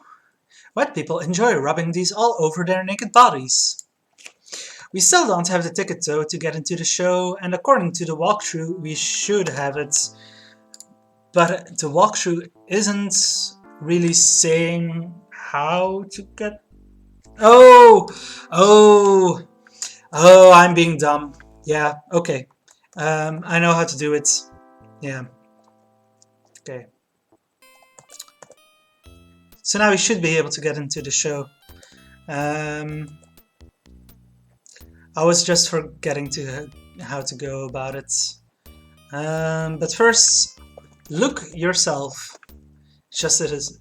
Look mirror. You see yourself looking back and backwards. That's 2 points. Promil asks, are we playing the raunchiest version? What do you mean? There's only one version of Leisure Suit Larry.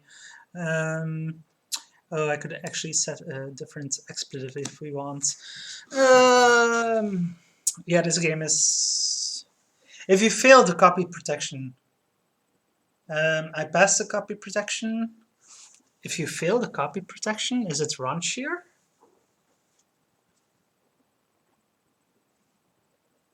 I thought it just kicked you out again then, like it does in the other, well, the previous Leisure Suit Larry games.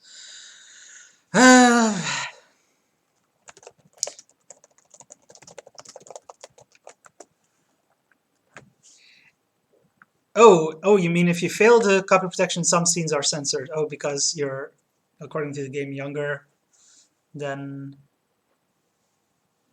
yeah, the game will think you're... Yeah, we're playing the raunchiest version. Yeah, it's not censored. Yeah, we've seen everything so far. But the tanning scene, I think that lizard will always be there. I've never seen... I don't remember ever seeing that tanning scene without that lizard there. But yeah, the wooden statue and the lady at the beginning, those were all uncensored. So at least I think so. But I definitely passed the copy protection, so I don't see why there would be censoring. I don't know, maybe we'll see more later. Anyway, show tickets. You say, excuse me, sir, but I'd like to see tonight's show. I have my copy of tonight right here. Oh, really? For tonight's show, I am allowed to accept 3 free passes only from our add-on on page 3. What is the number of the pass on that page? Okay, so I happen to have the manual open. Let's go to page 3. And that's 00741. 00741. Let me look through this list of passes and numbers. Well, very good, sir, says the maitre d', his tone and mannerisms changing entirely. But I must have made a mistake. It appears there are no more seats available for the show. I'm so sorry, but perhaps something will open up later. So now, give money to maitre. Now we bribe him. Why, thank you very much, sir. Well, look at this. I seem to have found a nice front row seat available here. Allow me to show you to your seats. And let's save. Oh. Got into the show. Yep. Here we go. You quickly make your way through a crowd of men and take one of the few remaining seats near the rear of the showroom. What? He said we had a front row seat. Tisk.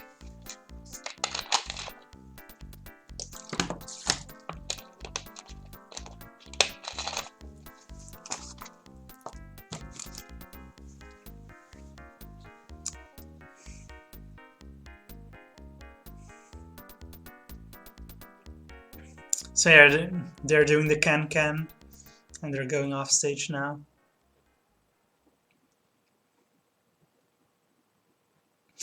The announcer's voice booms over the public address system. And now, ladies and gentlemen, the moment you've all been waiting for, the star of our show, Miss Cherry Tart. Anna says, "What a sexy show." Yeah, what's going on here? So she's dancing on a pedestal in a outrageously fabulous costume. Evidently, the men in the audience like Cherry's act so much they start throwing money onto the stage.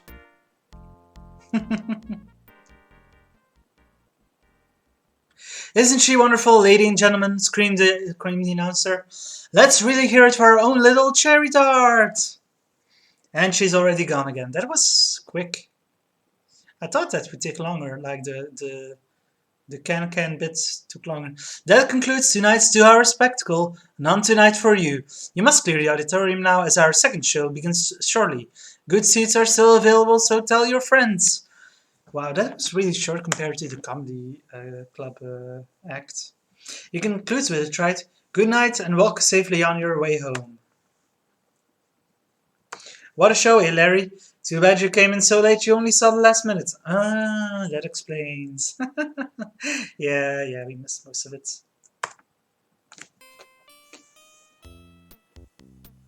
What a show, eh, buddy? Slurps the maitre d'. And how about that cherry tart? Yeah, how about her? Okay, oh, what's happening here?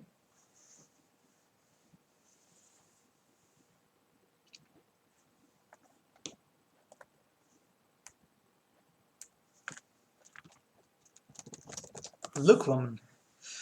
Beautiful woman is here, talking on the telephone. Perhaps you should walk over to her.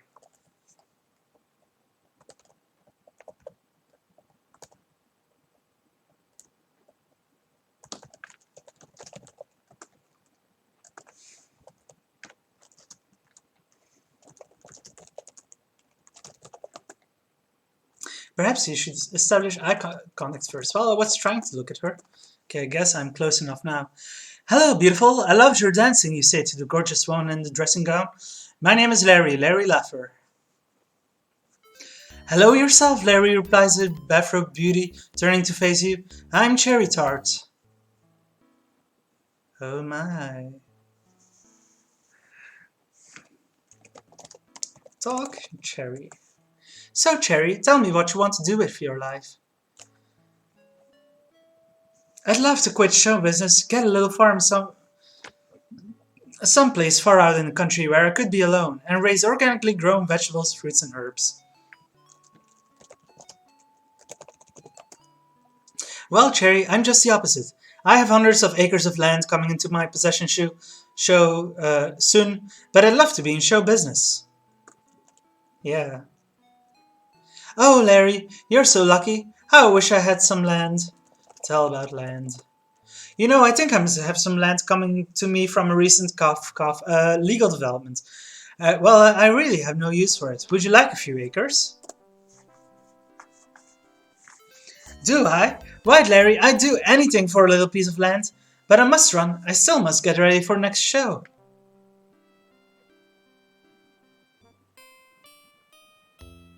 I've certainly enjoyed our little chat together, Larry, and I look forward to hearing from you again soon.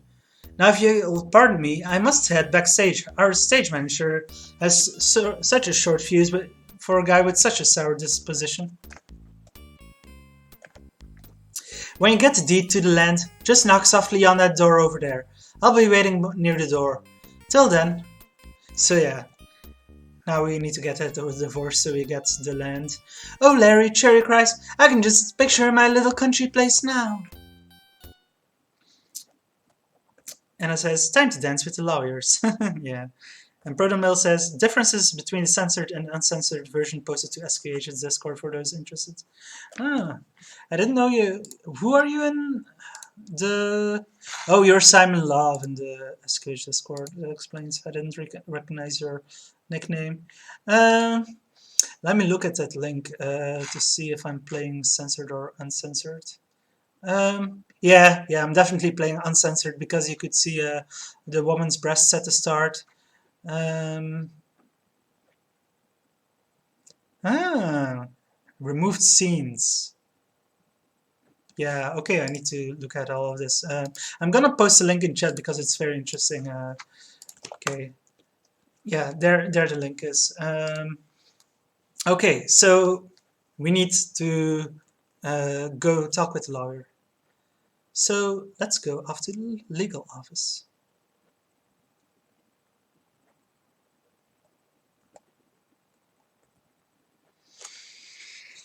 Hmm.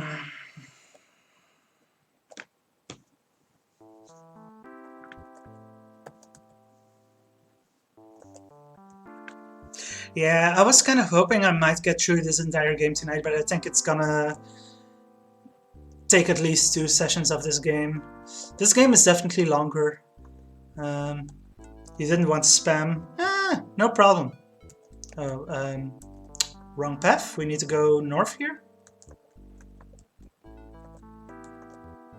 Yeah, this is a path. Okay, so we are back at the legal office.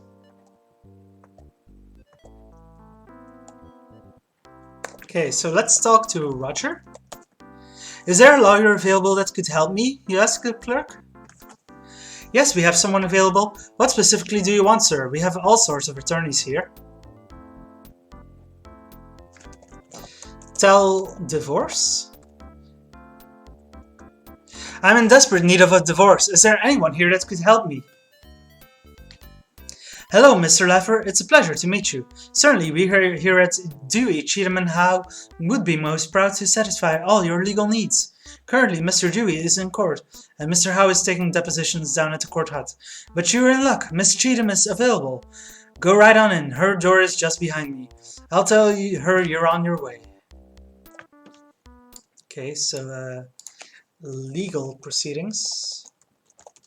But I'm going to grab some chocolate to eat, I think. So be back in a moment.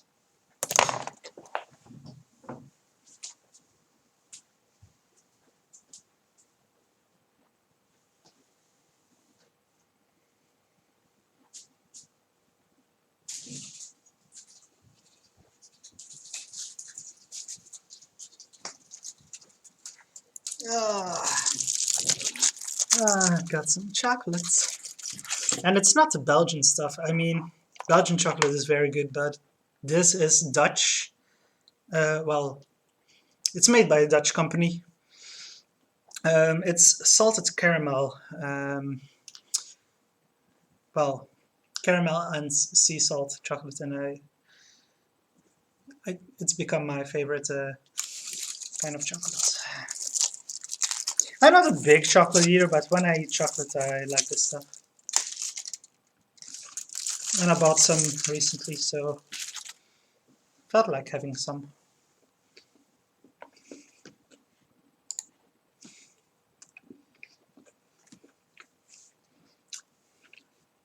She's Susie Cheatham.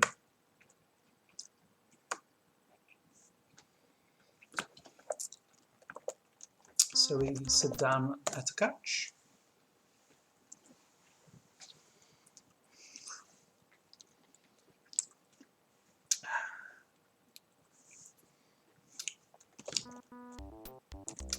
Tell Susie about divorce. How exactly do I go about getting a divorce, Miss Cheatham? It's simple, Mr. Laffer. As long as you don't expect to take your case through the local court system, which is owned lock, stock, and barrel by Callow's father, you can just let me take care of everything. My standard divorce runs $500, and of course I expect to be paid in cash. Oh, by the way, Mr. Laffer, did my secretary explain to you my policy concerning new clients? This first consultation is always free, but then you'll owe me for any work I do. I'm sure you understand. Look, Susie.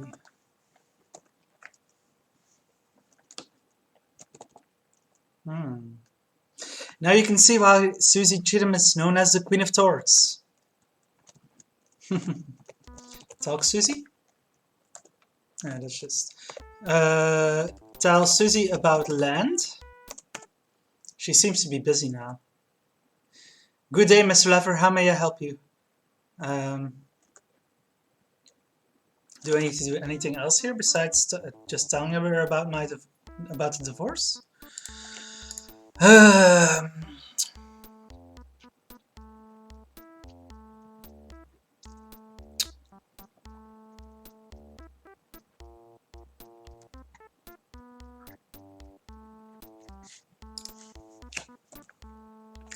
Talk land. Miss Cheatham, allow me to come right to the point. My wife Kalila was a wonderful woman and brought to her marriage a considerable dowry, consisting of a few no-load mutual funds and some extensive real estate holdings. I was wondering if there was any easy way for me to get my hands on that land. I've heard of some ancient island tradition concerning men and real property. Say no more, Mr. Laffer. I know exactly what you mean. According to ancient island custom, any land owned by either or both spouses upon dissolution of the marriage becomes the exclusive property of the male member of the household. Congratulations, Mr. Laffer. You're now the owner of a considerable chunk of non-tonight real estate. I'll make the necessary arrangements and have Roger, my secretary, boilerplate the papers for you. Okay, so yeah, I think that's pretty much all we need to talk with her about right now. Yep. Okay, stand.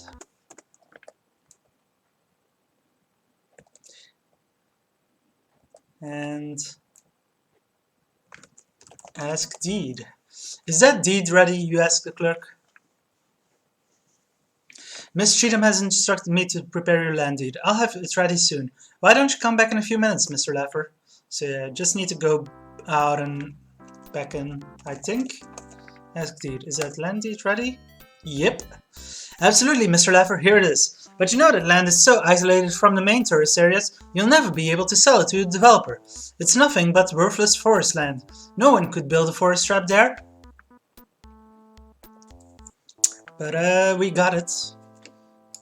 Oh, no. Land deed. Whereas and whereas and whereas therein hereby corpus delicti wherefore grant to the bearer by the tribes of Nantinite Islands 640 acres of rare virgin forest land. 640 acres, that's quite a bit of land, I think. So, yeah, we know someone who is very interested in that deed.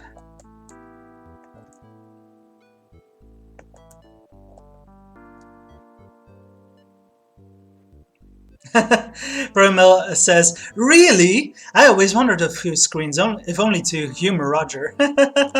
Yeah, he says it'll take a few minutes, but yeah, it's just going out of the building and going back in.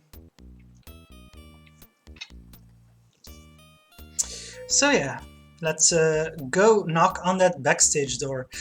He lied to me!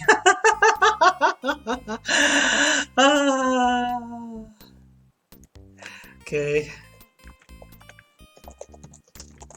Knock door. Daring to defy the authorized personnel only sign on the stage door, you softly knock 1, 2, 3 times. You hope Cherry is true to her word. A small voice whispers through the door. Larry? Is that you? You think to yourself, thank heavens it's Cherry. You whisper through the door, yes Cherry, it's me, Larry. Larry Laffer. Oh Larry, I've been waiting for your return. Did you get the deed? I've got it right here, sweetheart, you respond. And you think you know just how much I'd like to give it to you. This is your big chance. Now you can give up show business and move you to your own little place out in the country. Oh, Larry, 640 acres of virgin non-tonight rainforest, perfectly suited for slash burning and typical agricultural pillage. You've just made me the happiest woman on earth. Come on backstage and allow me to properly express my appreciation. Some more chocolates. You chuckle. It looks like I'm gonna get a little something for Kalilau's worthless farmland after all.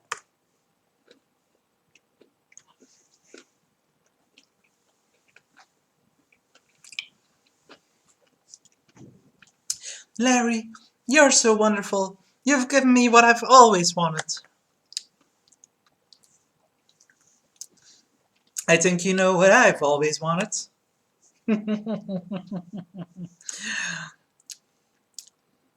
Cherry smiles at you in the dark. At last, I'll be able to remove this costume, never to wear it again. Oh my.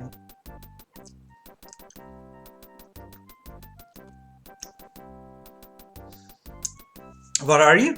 Modest? Hurry up, Larry, the second show is about to start. You carefully consider her offer. But not for long.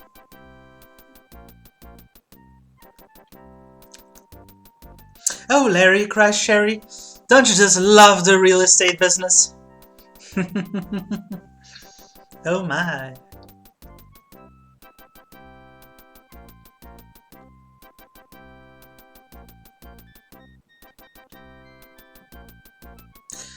Anna says, remember not to change back after. I forgot and did. Ooh.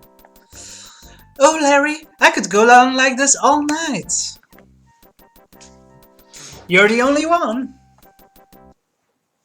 Who turned out that light? What's that drum roll?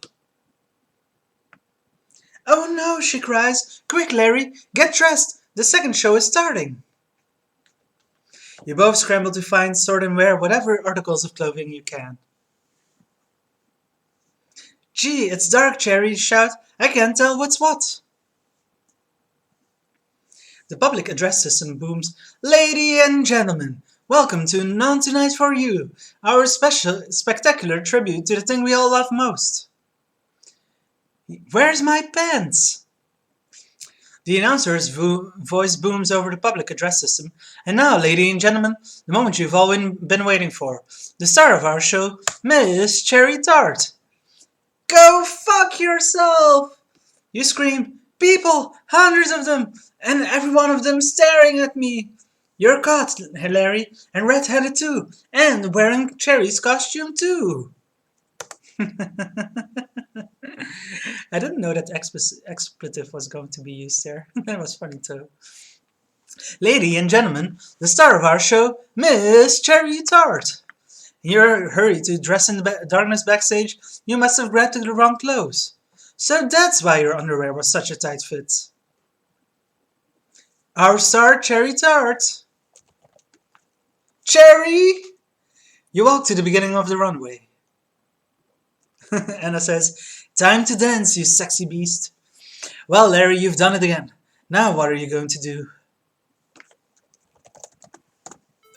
We dance. Summoning up all your courage, you begin to wiggle your way down the runway. The audience must also appreciate your talents as they begin to throw dollar bills at you. Well, at least Larry's dream of being in show business came true.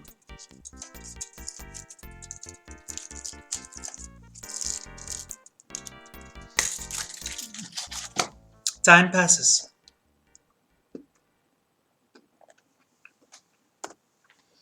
Time in which you dance and dance, meanwhile picking up many, many $1 bills. You dance until your legs just can't take it any longer. Which isn't really that long, considering you are wearing a pair of high heels 3 sizes too small.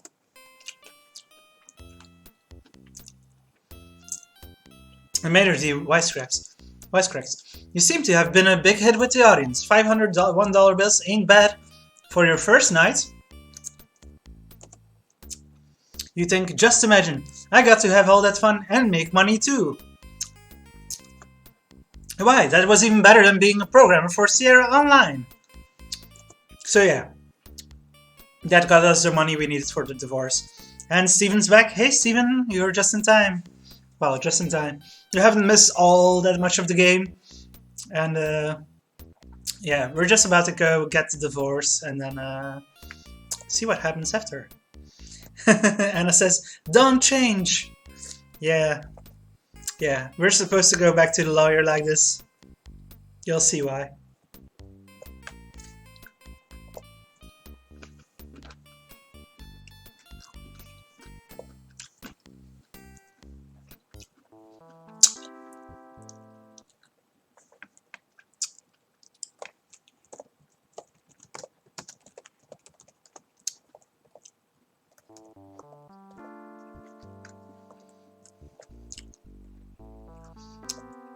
The chocolate is so addictive, I must stop eating it for right now.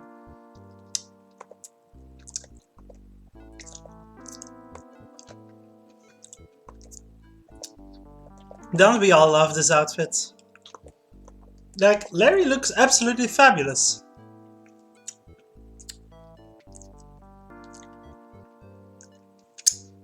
There's chocolate on my fingers, so my apologies for the bad manners.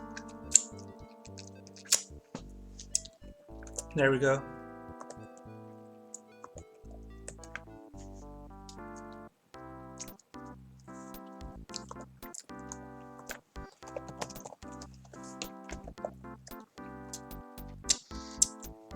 So let's get back in her office, but first I'm going to save.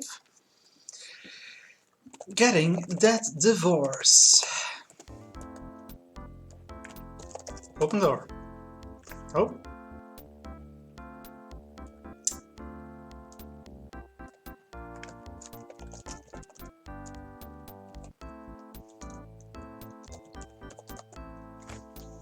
Roger, I'd like to get this divorce business all straightened out.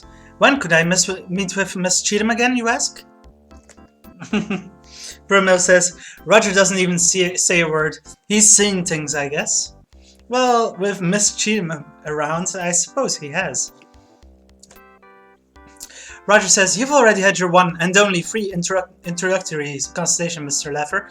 Susie will be glad to be happy to meet with you again, but to complete your legal arrangements, you must pay me your $500 fee. Pay fee.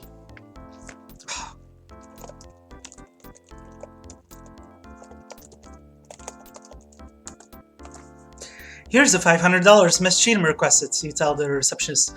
May I please meet with her to finalize my divorce now?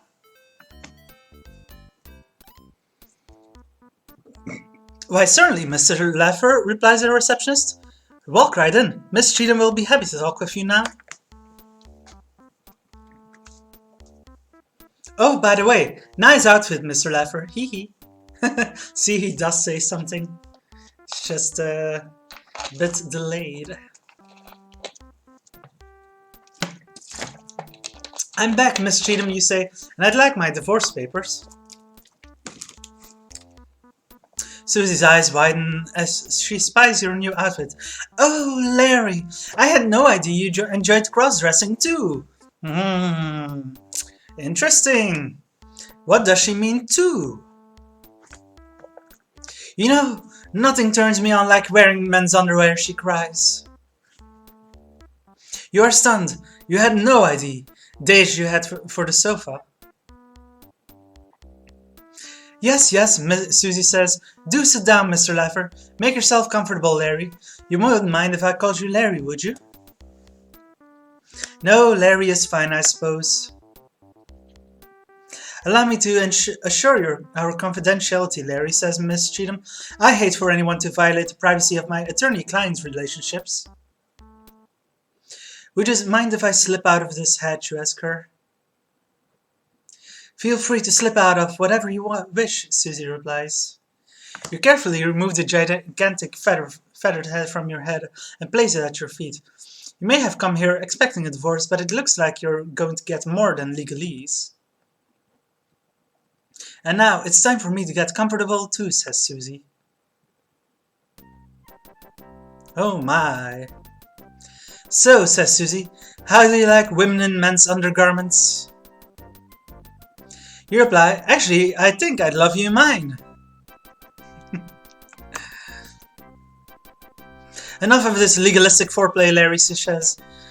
What do you say we spend the rest of the afternoon going through your briefs?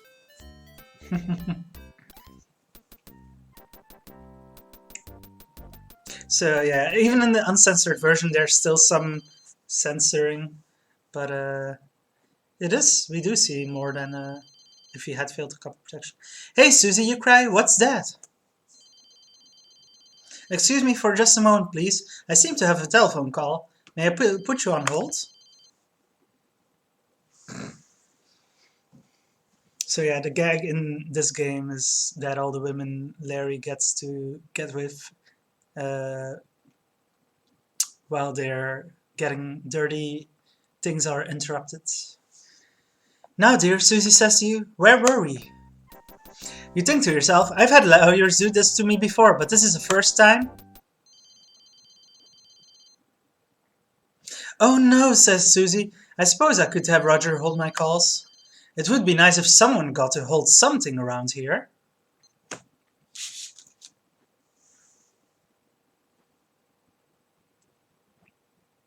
Now, dear, Susie says to you, where were we? Oh no, says Susie. I better write myself a note before that conversation slips from my mind. It would be nice if something started slipping around here. So yeah, all the women are so self-involved that they won't even make time to really be with Larry. The telephone rings again. Not again, cries Susie. I'm just so busy. Anna says, this is one woman who just can't appreciate his quiet moments.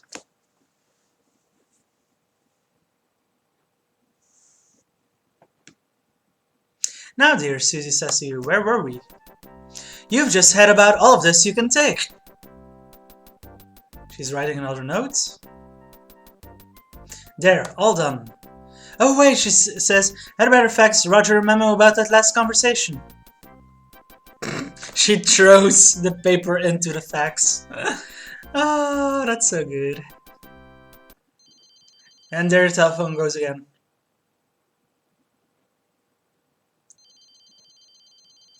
Go fuck yourself, you cry. If you're this busy, why don't I come again later? And you do mean that figuratively. Susie covers the phone with her hand and whispers to you. Sure, okay, good idea. Call me anytime. As soon as I prepare your divorce papers, you may pick them up from Roger, my secretary. We must get together again soon. From what I've seen of you, I'd love to try to squeeze you into my agenda. So yeah, that's the third woman Larry's got a chance with, and then things didn't work out just because the women are more interested in their personal business than in Larry, pretty much.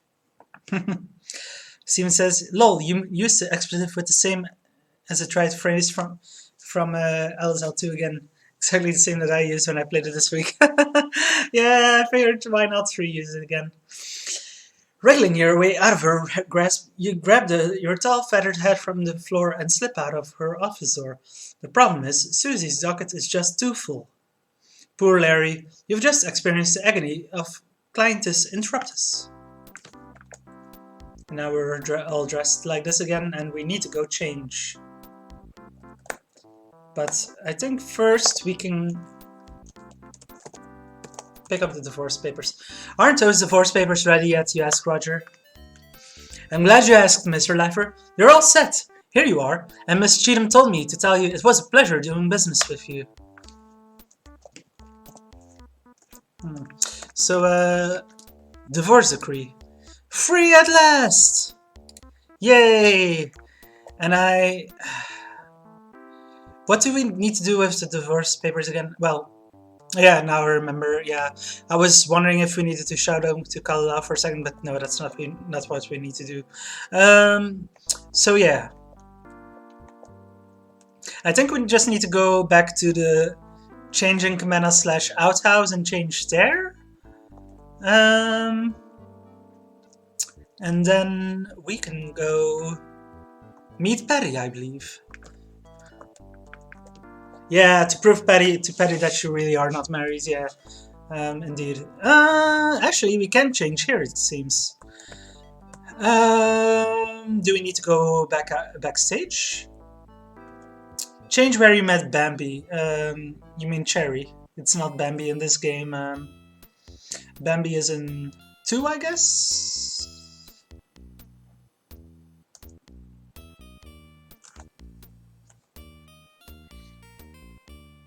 Yeah, your clothes are still behind the screen, yeah. That's what I figured. Bambi is the one in the gym. Oh, okay. So it's Bambi in this game, just later. Open door. Okay.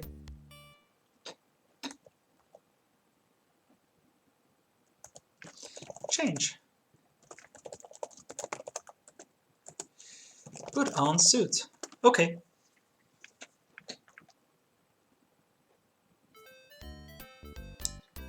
Ah, now that feels like home. So yeah, we've done a lot of stuff. We've already had interactions with 3 women, but now it is time to meet the titular passionate Patty. And while the bar here was empty earlier, now there will be people here. Well, 2 people. Someone who looks like Roger Wilco. He looks like he doesn't want to be disturbed. Bar. Look, man. Hey, look, it's Roger Wilco. Check the divorce papers. Yeah, I already showed it.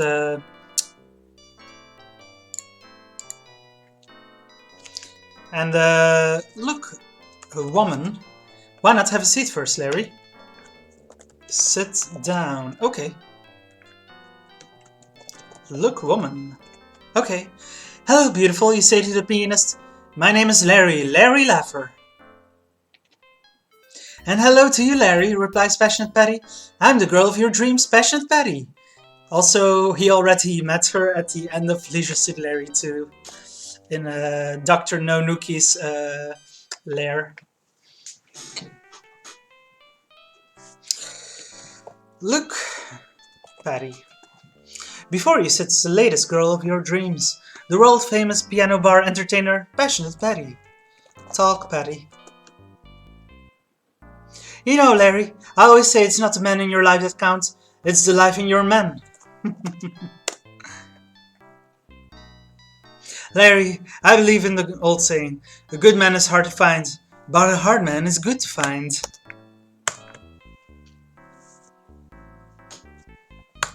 So yeah.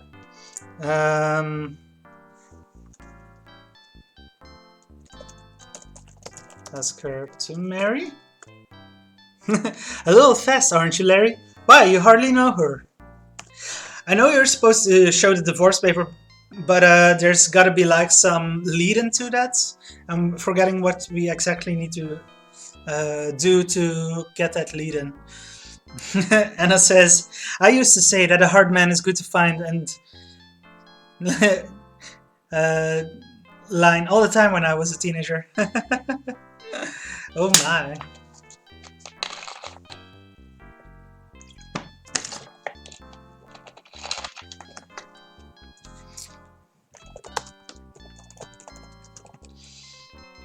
Oh, Steven says, you actually need to use look divorce papers. There's something hidden in them. Okay. I forgot about that then. Well, look at this. Somehow Susie Cheatham's Fat City membership card got mixed up in these papers. What a sleuth you are. Okay, yeah. That explains. Yeah, we need to go get fit first at the gym, I believe. Because Patty is interested in us, but we're a bit too chubby, I think, for her liking. But how do you get that line again?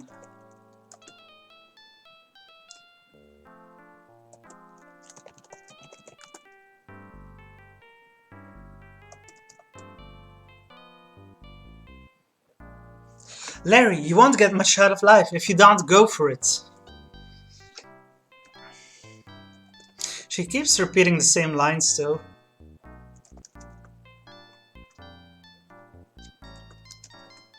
Ask on date. Okay, yeah, that's probably the right thing. Hello, beautiful. My name is Larry, Larry Laffer. Why don't you and I get together sometime very soon? Hello yourself, Mr. Pretend to be a swinging single. I never date married men when there are so many single guys just waiting their turn. Show divorce papers. Show divorce decree to Patty. Patty, look! I did it! My divorce is finalized. Here, take it. Frame this thing and mount it on your piano. Congratulations, Larry. Did I mention earlier how much I love single men? Suddenly you've become a lot more interesting to me. We should get together sometime. Ask on date. Betty, you know I'm divorced now. What do you say we get together for a little nightcap after your last set? I'm sorry, Larry, but you must improve your poor physical condition. I could never go out with a man with such a pot belly. Okay, so yeah, that's... stand up. I'm leaving now, Betty.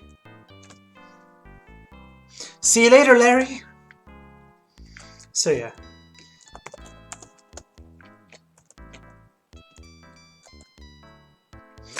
I remember getting a pen here, but I must be misremembering, or it's later or something. Anyway, yeah, now we got the Fat City membership, gym membership card. We can actually get into the gym. Pen is later, okay, yeah, that explains. I was remembering it, but hey, Red Star.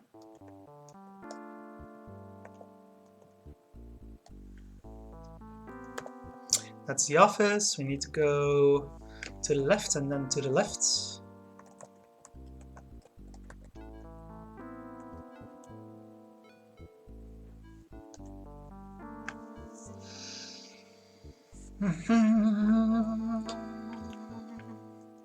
So here's Fat City with a whale as the entrance. I like this tune. You are inside the lobby of Fat City, the island's newest and brightest health spa.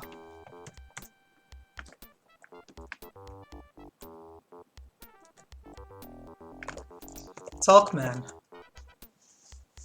Hello, says Robin. You in town? You certainly have an interesting way with clothes, insults the man behind the counter. Robin looks bored. Do you have nothing better to do than stand here talking to me? He seems pleasant enough, but none too bright. Look bored? The bulletin board is filled with advertisements for products you find totally uninspiring. So we need to use the card here. You insert Susie's key card into the slot. The door opens automatically. And now we need to find the right locker for her, and I'm forgetting how you're supposed to know what is it? Do you have to look at the inventory? No, it doesn't say here what her locker is. Look. You're in the Fat City's spa's locker room. On the far wall are two doorways. There is another door that leads to the lobby. Identical lockers are everywhere. Which one should you choose? 69, it's kind of in the middle. Yeah, I know it's somewhere around here. Look, a locker. Oh no, it's actually more, I think. It's over here, I believe. Yeah, it's this one here in the back. Look, locker. Open locker. You clear the mechanism by quickly spinning the lock several turns to the right. Which three numbers do you wish to try? Yeah, this is the thing. I've forgotten how to know these numbers. And it says, don't make the mistake that I did and forget to close it after you're done. Yeah, I did that last year, I think. Yeah, you really need to do the right thing here. How do you know these numbers again? I can just turn card.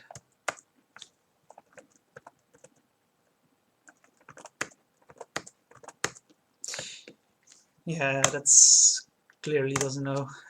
That doesn't work. Let's save. Opening locker. And turn card. Okay. Well, look at this. Susie wrote her locker number plus some words on the back of her spa key card. Closer examination reveals the words to be Chippendales, None Tonight, Nectarine Advisory Board, and June, Cheatham and Howe. What could that mean? Why would Susie scribble the names of non-tonight businesses on the back of her spa membership key card?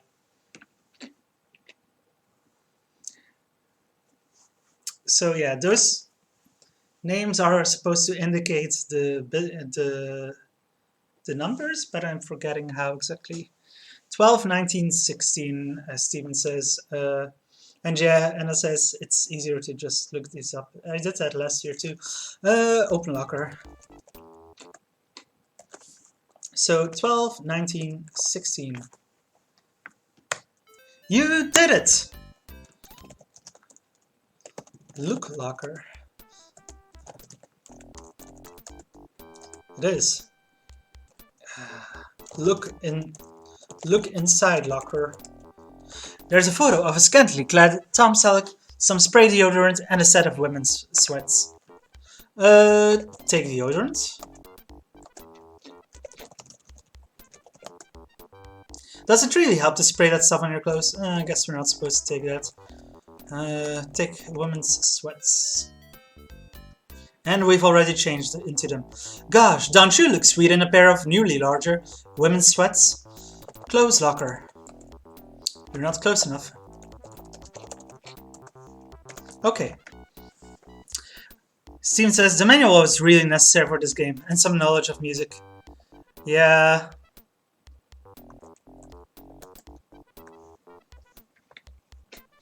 The sweatsuit would weigh a ton if you wore it into the shower. Yeah, this is not the way we need to go. Yeah, here it is. So look.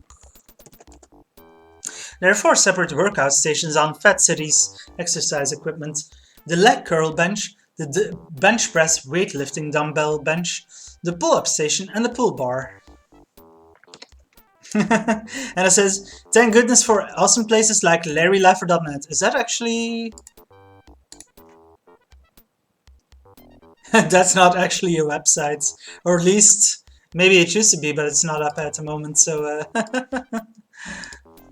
So that seems unlikely that would be actually a website, though we could make it a thing. So use machine. Okay. Use the cursor keys until you work up a sweat.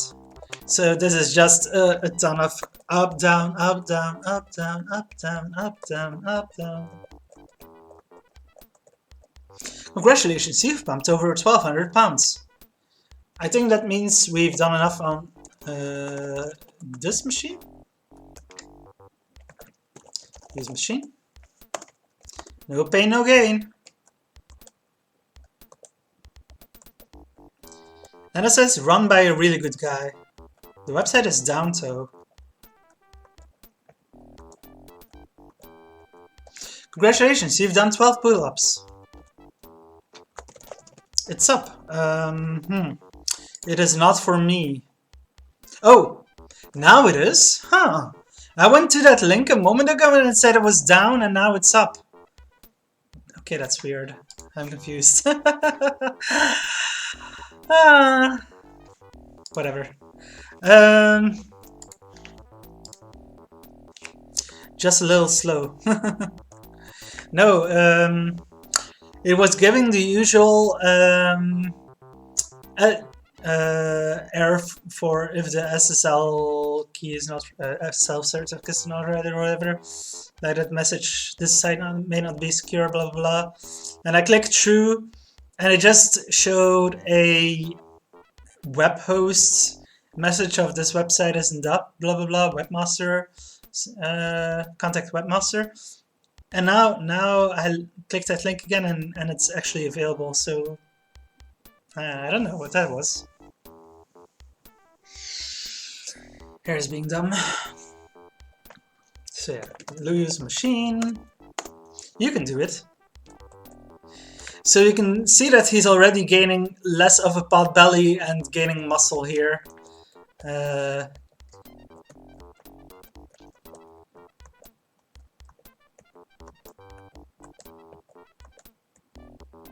Congratulations, you've done 12 bar pulls. And now we go to the back machine. Oh, no. Where's the 4th machine? This is the first one, this is the second one, this is the third one. I thought the fourth one was over here. On the far right, huh? Smile, this is supposed to be fun. Okay, yeah.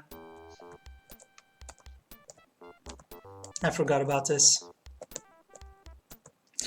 Anna says, why is it every time I go to the gym for 10 minutes I don't get a buff? Yeah, if only, right? If only, if all it took was 12 exercises here on those machines. Congratulations, you've done 12 leg curls. Stand. And now he's thin and buff. Boy oh boy, this exercise stuff really works. Why you look and feel like a new man.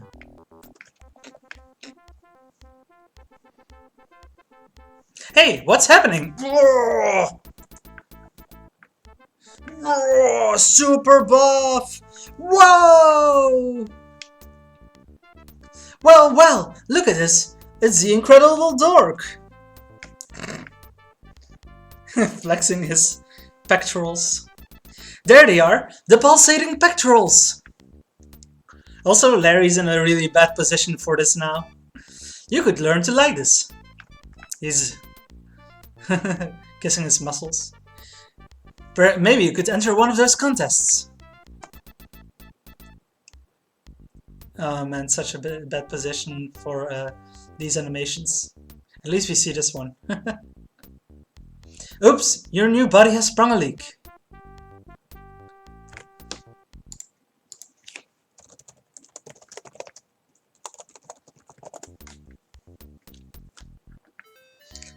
Look at these noob gains. Oh well, who would want to be that pumped up anyway? At least you're no longer overweight. Why? Just take a look at yourself. That gut of yours is gone and just look at those muscles. What a hunk! So yeah, now we need to go back to that locker and change into our regular clothing. Open locker.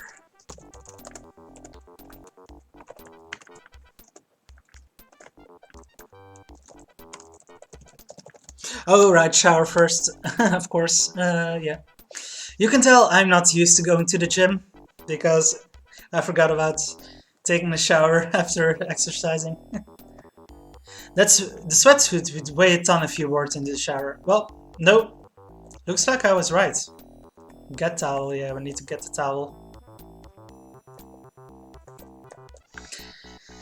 Alexander says, Larry doesn't need to do things in any order, he's not in Police Quest.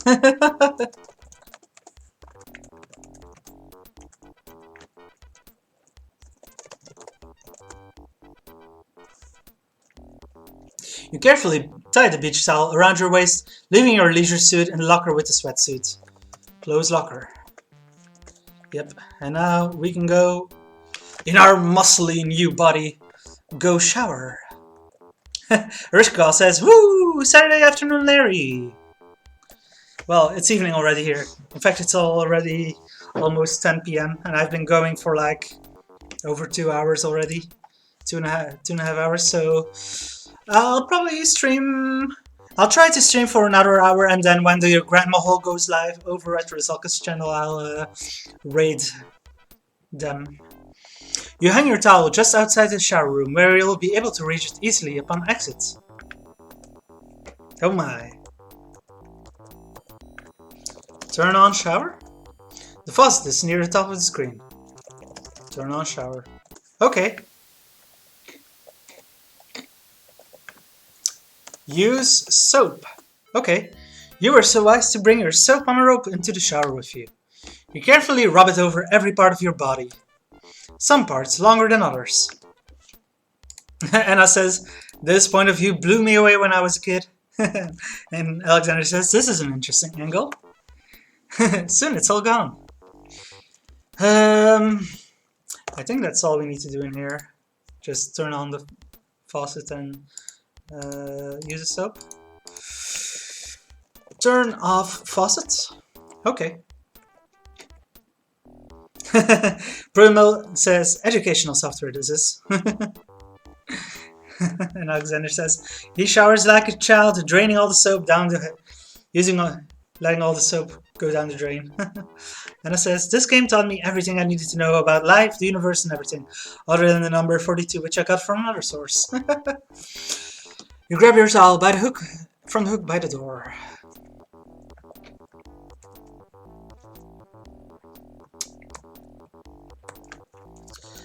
Open locker.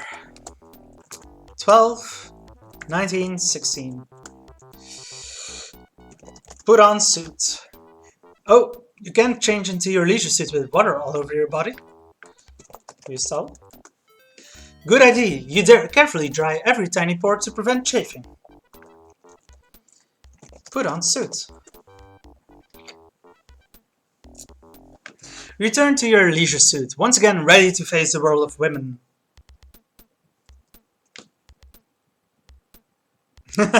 Vermel says to Anna, spoken as we are wearing a towel. Pretty meta of you. Yeah, I didn't think of that, but indeed. Anna says, always good to know a cool food that has his towel ready. Yeah, always have your towel ready. Actually, isn't it towel day in like a month or so? I think that's in May. I don't remember the exact day, but I think it's in May. Towel day. Clothes locker.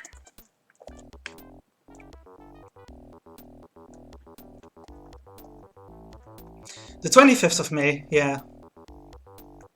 No, it's down this way.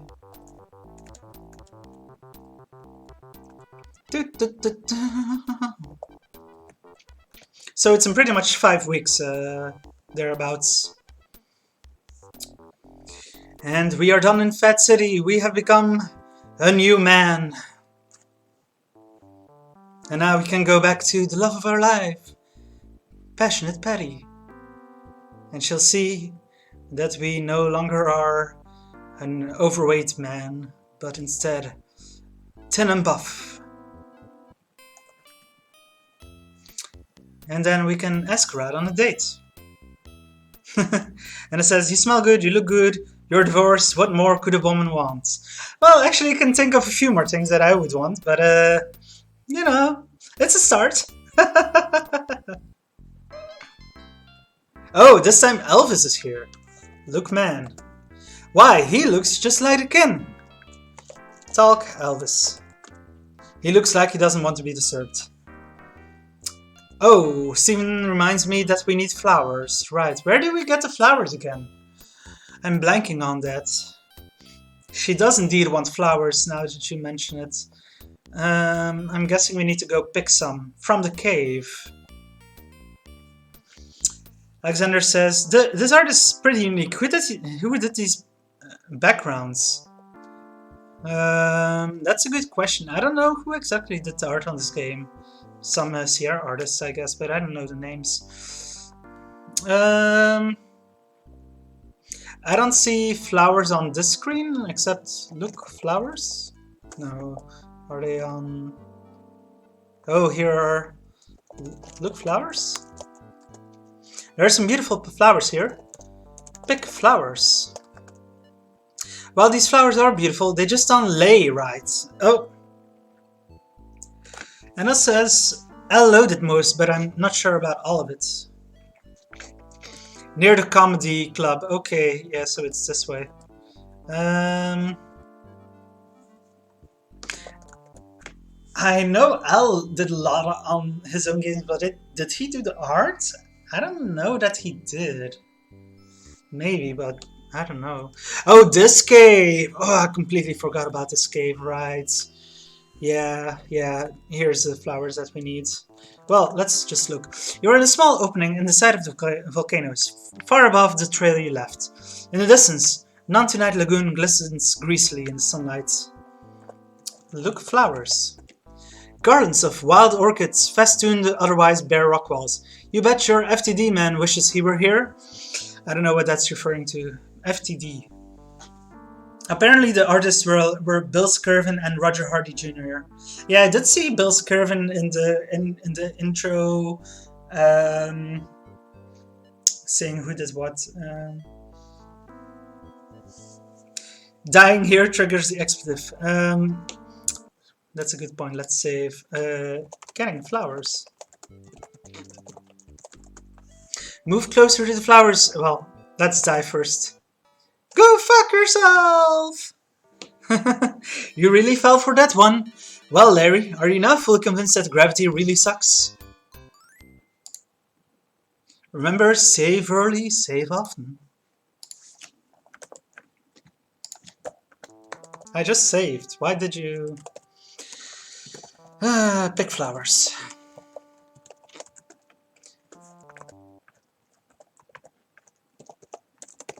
Pick flowers?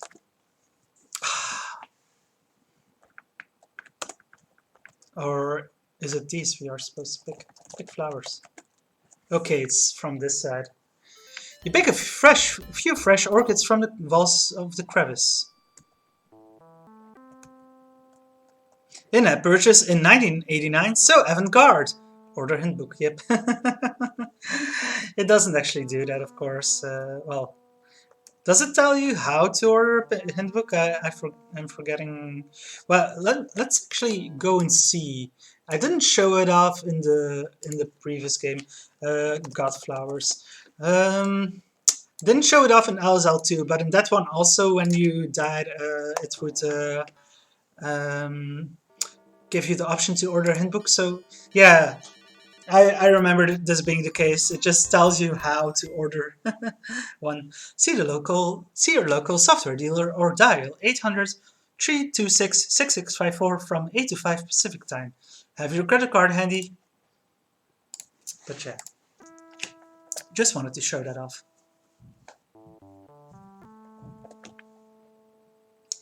And it says, just use a credit card from this game, it's the right brand. Ah.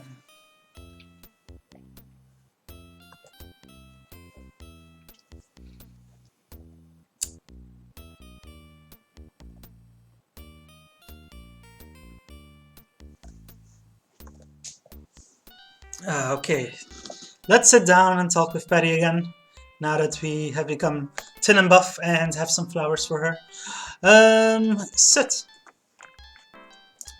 Look, Patty. Talk, Patty.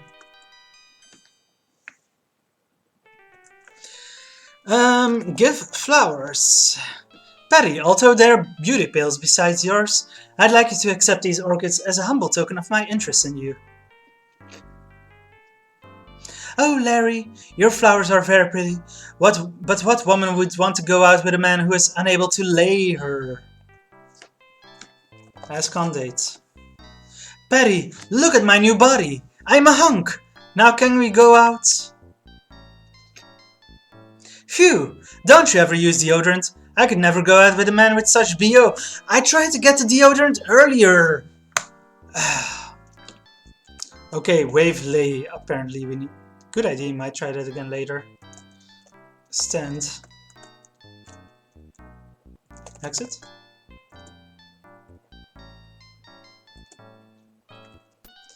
Weave lay with flowers. Or did I... Some orchids. Oh no, you made a social faux pas, says Alexander says. The deodorant must be after the shower, I guess. Yeah, probably, I guess. So yeah, see? I forgot about something again. We need to go back to Fat City. Now you can weave it. Weave lay with flowers. Can be done while sitting. Okay. That doesn't really make sense, but whatever. You wave the wild orchids into a beautiful lay. Oh, I guess because of this animation. Welcome to the islands, Mr. Leffer. Yeah, I guess they just had to show that animation. Let's quickly go back to Fat City, grab the deodorant, use it, and then go back to Patty. And then she should finally go on a date with us. That took long enough.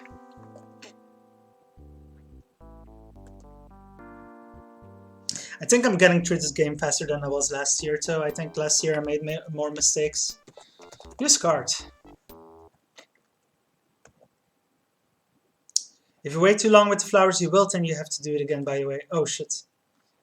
I better hurry then. Or I'll have to restore. Open locker.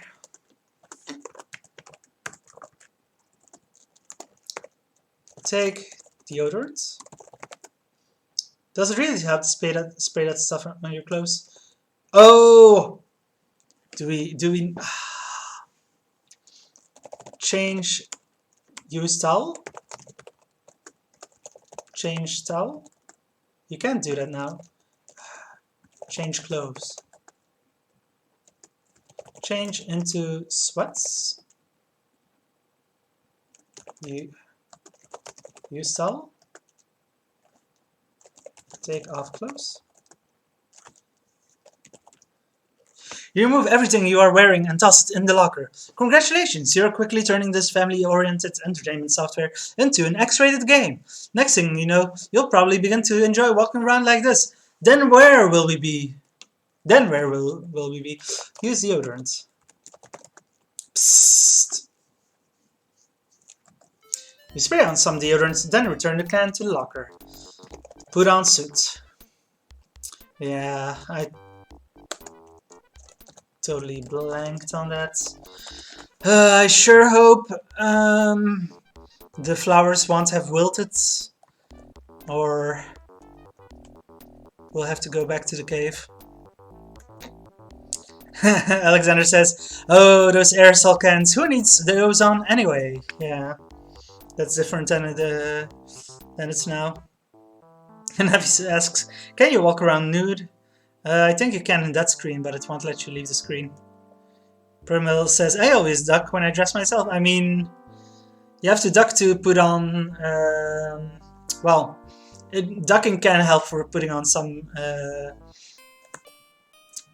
clothing. Anna says, "My mom used to spray deodorant. It always made me think that she would smell like Larry." Please let the flowers still be fine by the time I get to Patty. The king is here again. A quick lay. Everybody doesn't like something, but nobody doesn't like a good lay. Sit. Look, Patty. Give lay. Patty, please wear my lay tonight for me alone. Oh, Larry, thank you. You're just such a charmer. I'm ready. What do you want to do? Ask on date. Oh well, what the hell? It's getting late. I'm ready to quit for the night, and you're looking better all the time. Sure, let's go. Yes. Here, Larry, take the key to my suite, says Patty. I'll slip out the back way and use the service elevator. Just wait a few minutes before you come upstairs, as I'd like to slip into something more comfortable. Like your flowers. Oh, and remember, Larry, I refuse to make love to a man without something to drink first, she says over her shoulder. No offense, of course.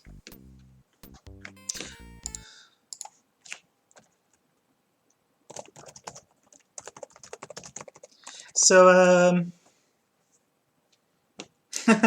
Alexander says, Patty knows what she wants. Yeah, we need to get some alcohol. Look, glass. On the end of the piano sits a large brandy snifter filled with money. Tips donated by enthusiastic fans. Take money. Larry, that money belongs to Patty, not you. How do we...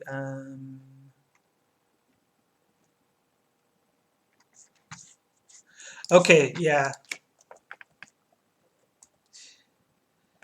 We need to get a bottle of something to drink from somewhere. And I was saying in the channel already. There's a bottle of wine back at the club. It just wasn't before. Yeah. Yeah, the comedy club is where we need to get a bottle of wine.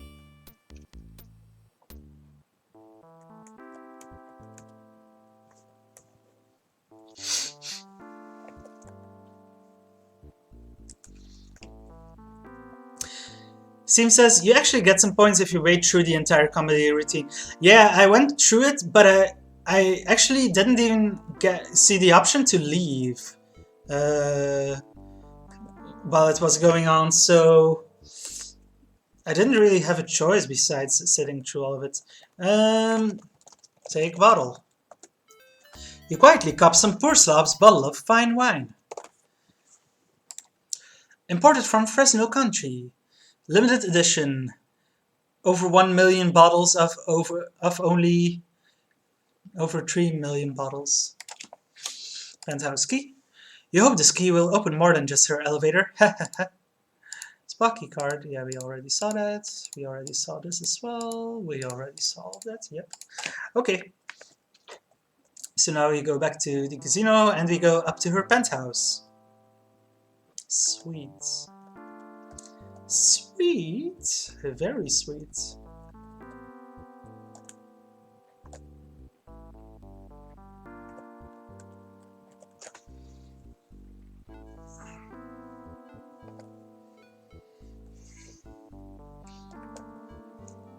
Okay.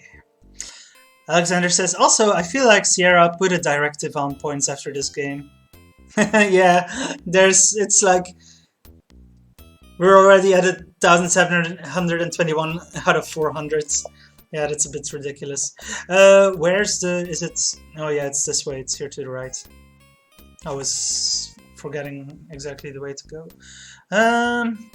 4,000, are you kidding me? Yeah, that's ridiculous. Talk, man. You attempt to catch a clerk's attention. Excuse me? I'm sorry, sir, but this is a private hotel. Look, man. The desk clerk eagerly awaits your every request. If you are a registered guest, press a button.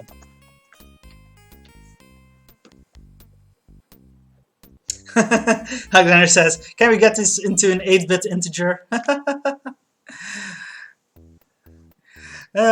Use key? You must pick a floor. Which one?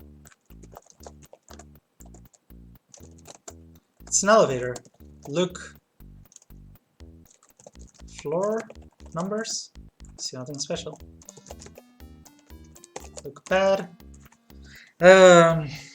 Evidently you don't want to change floors. Push penthouse. Okay.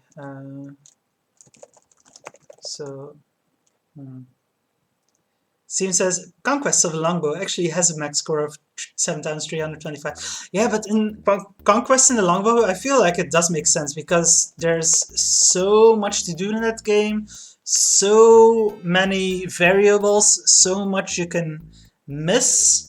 So yeah, you can very easily not gain points or gain points in that game. Here, I mean, there's a bit to it as well, but it's much more straightforward than Conquest of the Longbow. Mill says, Conquest of Longbow is peak Sierra for me. I wish they'd have done more weird games like it. I haven't played it myself yet, but I've watched other people's Let's Plays of it and streams, and it's very good. It's very unique, but it's a good adventure game. It gives you a lot of actual choices and possibilities. It's not linear. There's a lot of ways you can get through the game and a lot of different outcomes. So yeah, it's very interesting. Okay, so apparently you had to push penthouse and then it uses a key. You insert Patty's penthouse key into the 9th floor penthouse access lock and turn it 1/4 turn to the right. Both you and the elevator begin to rise. Both you and the elevator, eh?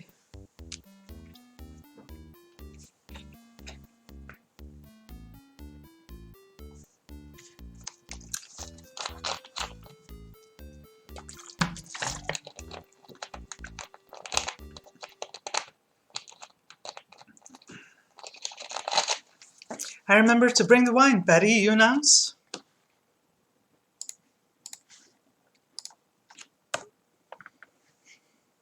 And I remember to where you lay, Larry, she smiles. Pour wine into glasses. You decide to place a bottle of wine on the silver tray resting on a table at the foot of the circular bed. Besides the 2 glasses Patty has thoughtfully provided for the occasion. Perhaps I should explain. I have a history of not finishing what I begin. Just don't be surprised if something happens before we finish. Actually, I'm gonna... Can I save? I probably can't save right now. Rest assured, honey, I promise you, something will happen. Would you care for a glass of wine?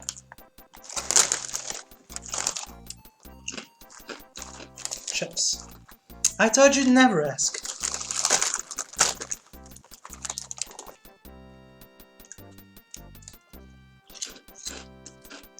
Say one.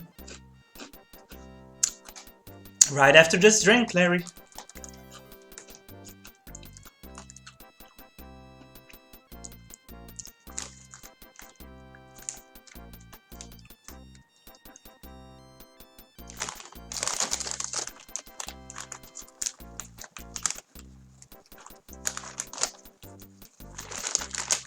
So, Patty, how did you get started in the music business?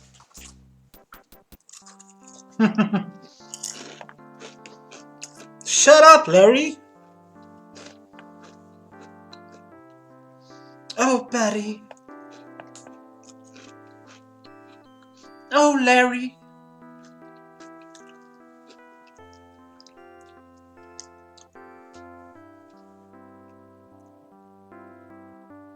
Aw, wherever did you learn to kiss like that?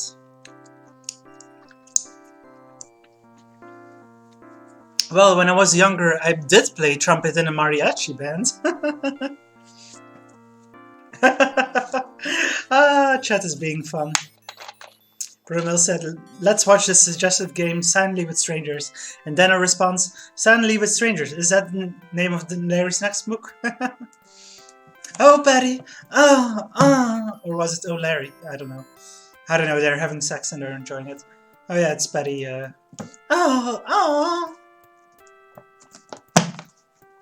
Larry, you're the first man, who's ever made me feel, that! Leadership Larry online, silently with strangers. Where you learn to do that. And that. And oh yes, that! Yes, that! Please some more of that! I love this. Well, Larry, perhaps you learned more from Love than you realized. No longer is our Larry Laffer the Laffer lover.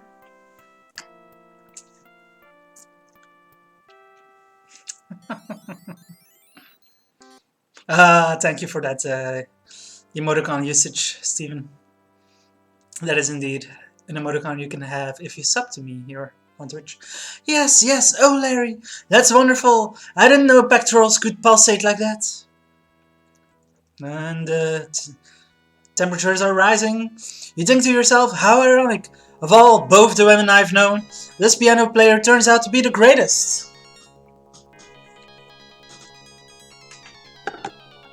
Patty thinks to herself, how ironic. Of all the men I've had, this dork turns out to be the greatest.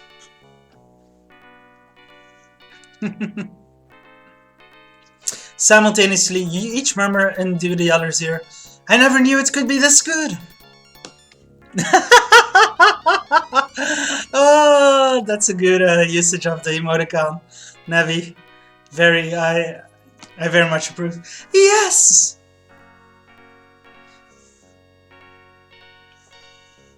So they both climaxed. As Patty drifts off to sleep, you realize this is one woman who deserves her nickname.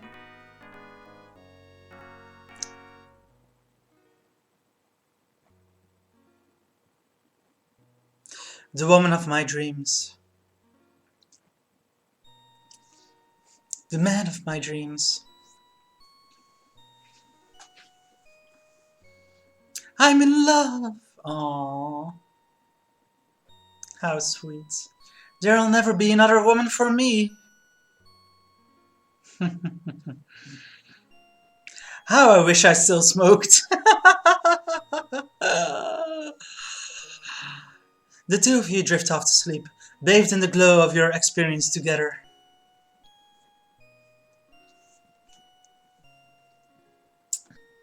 That settles it. From now on, it's Larry Laffer forever.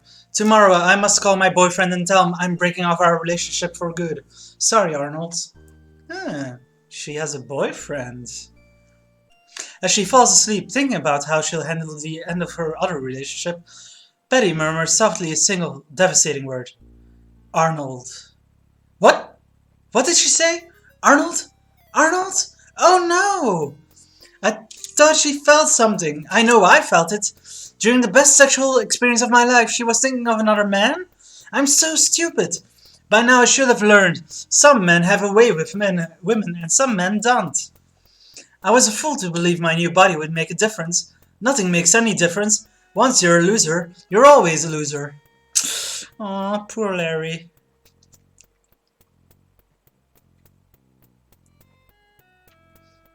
I give up. I've had it with women. It's just not worth it. I'm going where no woman will ever frustrate me again. Oh no! What are you going to do, Larry? Don't do something drastic. Ah, Lucy. Oh, that's awesome. We are learning about Larry's Easter costumes. Where did you go, Larry? Oh my God! Those eyes. Where's Larry? Oh no, it wasn't her eyes, it was her earbells. He's gone! What happened? Where could he be? Oh no, I finally meet the man of my dreams, and now he vanishes into thin air. Now what will I do? Aww, poor Patty. Where is he?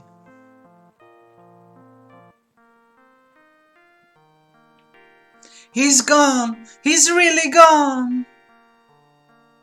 Aww. Where could he go at this time of night?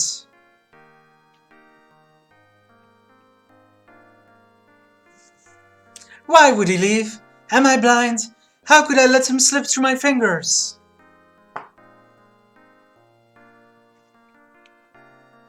Oh? Wait, what's that? Off in the distance? Way over there at the point. Was that a flash of white polyester?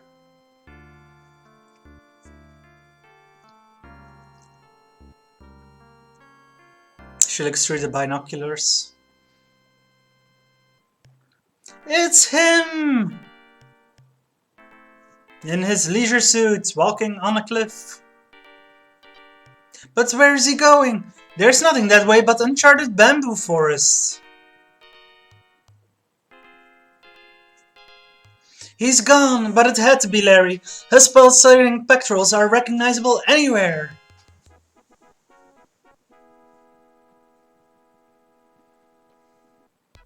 Suddenly, everything seems so obvious, so simple. I must give up everything and find my man. I know my quest, to find Larry Laffer. Pearl says, she saw his pectorals from that far? Damn. Yeah, she's got a really good vision. Or those binoculars can really zoom in. So yeah, from now on we play like Patty, and our quest is to find Larry and get him back. They must be pulsating like a jackhammer. Oh, okay. Look. You'll never be able to look at this suite again without thinking of your Larry. Change dress? You don't have it. Look at dress. You see nothing special. Take dress? Patty, there are women people watching. Move behind the screen for... Yeah, that's... I guess take dress here. Okay. You slide your dress over the screen and drop the sheet on the floor.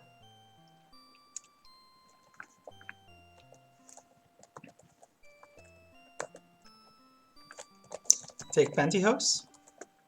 Okay. Patty, you've got legs. There we go. Look, wine. You see nothing special. Look, bottle. The now empty wine bottle rests on the table at the foot of your bed. Oh, bra, panties, and islands dress. I'm not seeing the bra or panties though. Take bra. Take off dress. Put on bra. Okay. You're looking good in black. Yeah, I guess you're just supposed to know that the brown panties are there as well. Take panties. Okay. You've always enjoyed the feeling of black lace. Take dress. And there we go. She's fully dressed.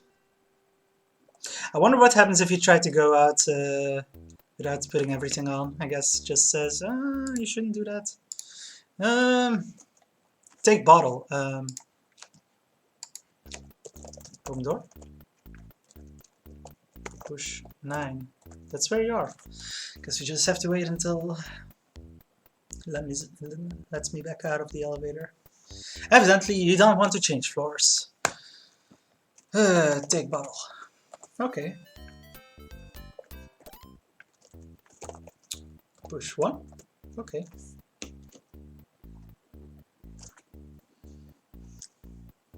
One more item of clothing. I think I put it all on. Bra, panties, nylon dress.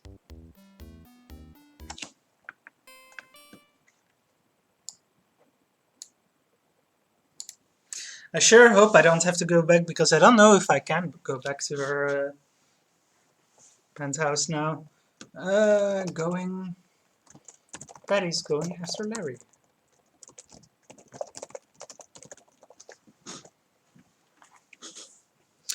Do enlighten me in chat as to what I may have forgotten also. I don't think I forgot anything.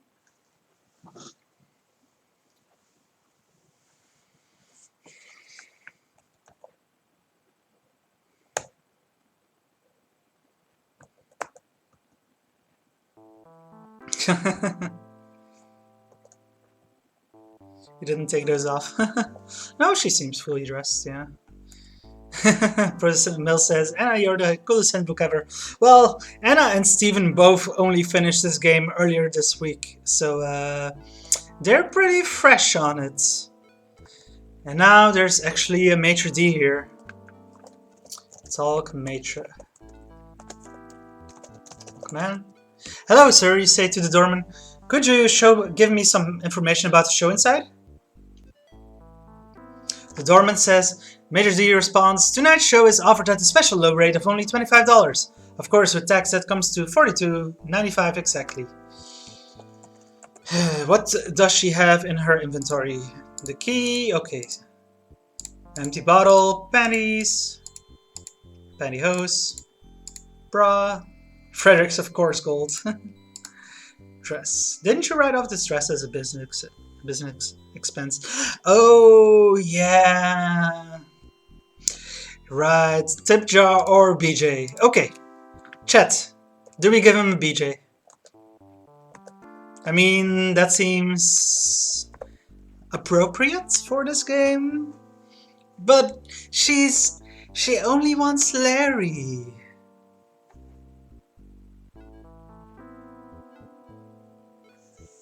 I don't know, personally I like being kind to her and not giving him a blowjob, but you know, I understand why people like it and it's appropriate for the game.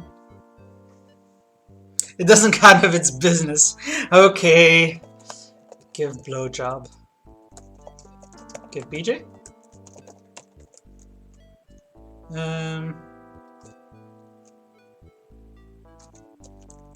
Give head.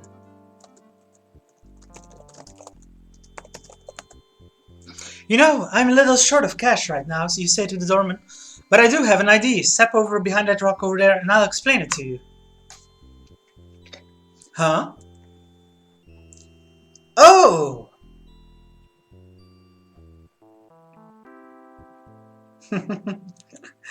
Oh, what a big smile.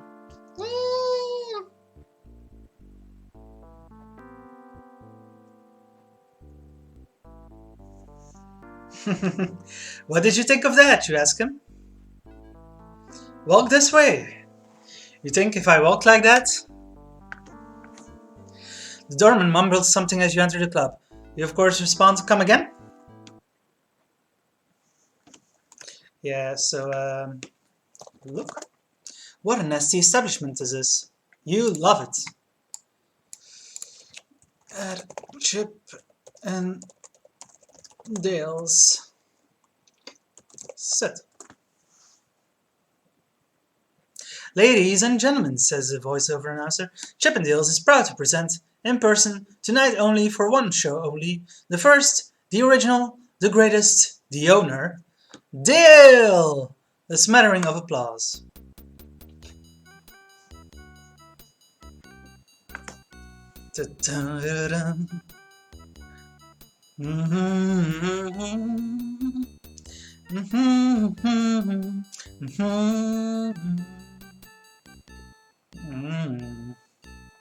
Look. Look, Dale. Wow, he looks exactly like young Tom Jones. The women here are going wild. The men look terminally bored. Throw the panties at him. Throw panties at Dale. Okay. You slip off your Saturday night specials and readjust your pantyhose all in one smooth movement. Wow, she's really smooth. Hey Dale, you cry. These are for you. Okay, ladies, let's hear it for him. Isn't he wonderful? You shriek, take me, big boy, I'm yours. She just said Larry is the only one for her. Why is she doing this? Oh my god. It's ridiculous. I think he comes talk to you even if you don't throw the panties, but I might be misremembering that.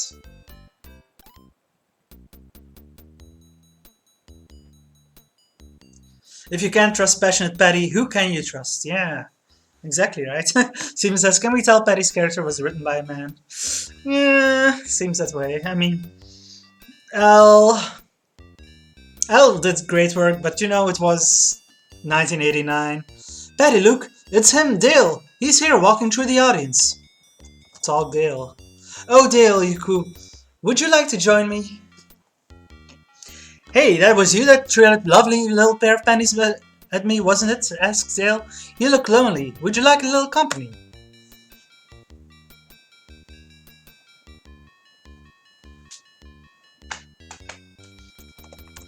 Look, Dale. Okay. Hello, handsome, you tell the male stripper.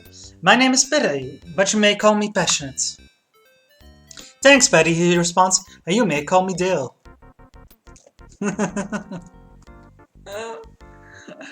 So I gotta say, I think this is like meant to be like Larry has three women he tries to seduce before finding Patty.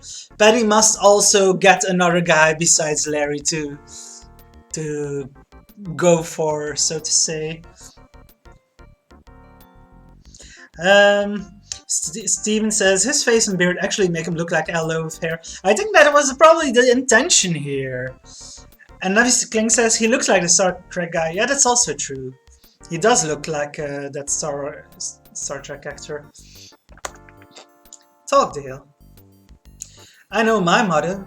Don't get caught without a drink in your hand.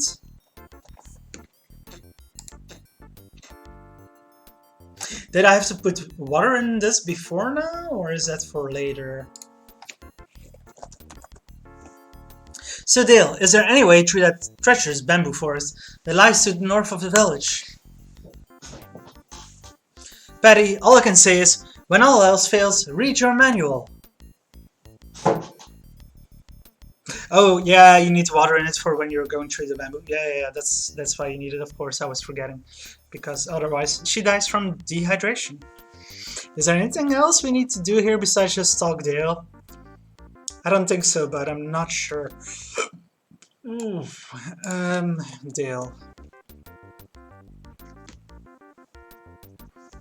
Don't drink the water until Patty is crawling, yeah. If you drink it too early, then she can still die from dehydration.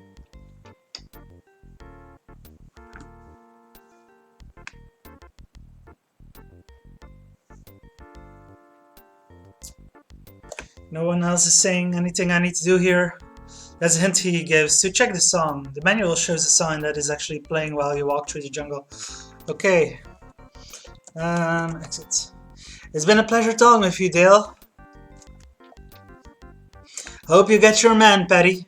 Oh, can we, like, talk to him about Larry? Tell about Larry. Dale, I simply have to find Larry. Larry Laffer, is there any way you could help me? Patty, I'm no pathfinder, but I know this. The answer doesn't lie with anyone here in this village. Okay, so yeah. I guess she just acts as a bit of a hint system here.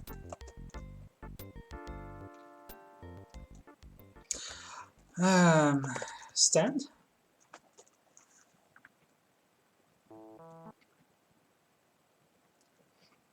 What a show, eh, honey? Slurps the maitre d'. And how about that deal? Okay, so yeah, we actually do need to go back to the outhouse and fill the bottle with water there before we can actually move on to find Larry. I think that's all we have to do around these parts. Um,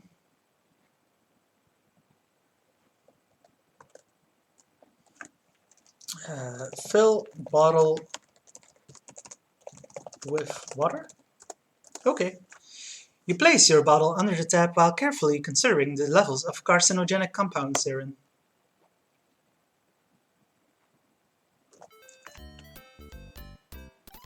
Drink a bit now too. I already drank at the start of the game, but sure. Let's drink again. I don't know if it'll give me any more points with Patty. Ah, no. I guess I already got the points. Bottle of water. There's nothing like a bottle of nice, dry, none tonight.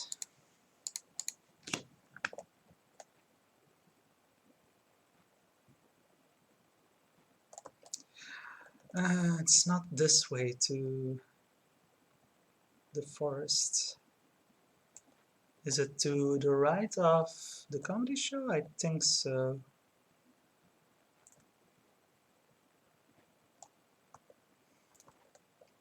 Can't remember where else it would be.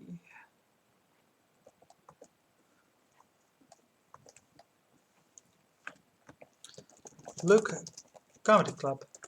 We might try walking inside, can we? Yeah, it's closed. Steven says, the first time I played this game it was without a sound card. That made that musical hint a lot more difficult to figure out. I never even knew, to be honest, that there was a musical hint until you told us about it, Steve. Steven, I thought, yeah, I actually don't know how.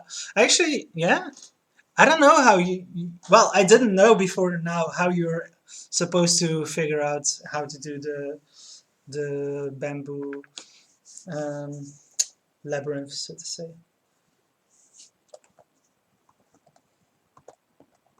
But I never played this back in the day. I've only played it in the past 10 years. I don't know when the first time I played this was. It was probably somewhere around 10 years ago. Look, yeah.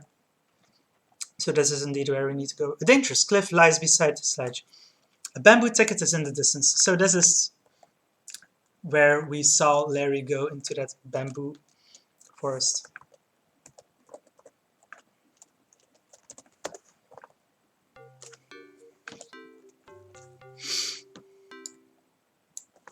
So I'm probably just gonna look at the walkthrough as usual to get through this. Bamboo labyrinth.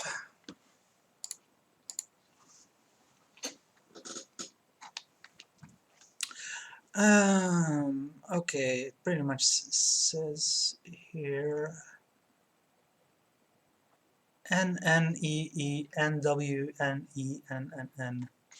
So north, northeast, east, northwest, northeast, north, north, north. And then we need to use a bottle, it says. So north, north.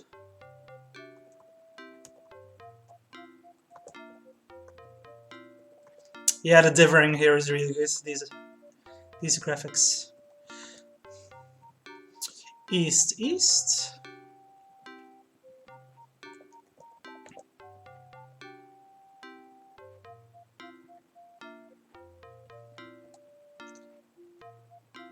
Boy, could I use a good belt bow now, you think to yourself?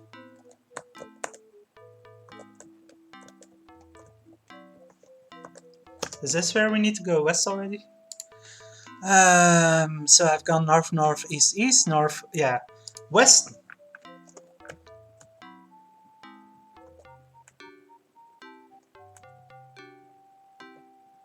Here we need to go north, according to the walkthrough. But that path is really hard to see. Like, I could barely see that there was a path north there. So northeast. Here it's east and then 3 times north.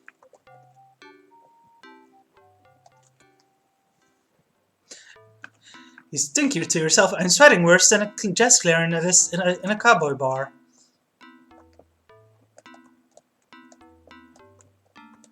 So one more. No, I've just gone one north. So north, and now north, and then I should use the bottle.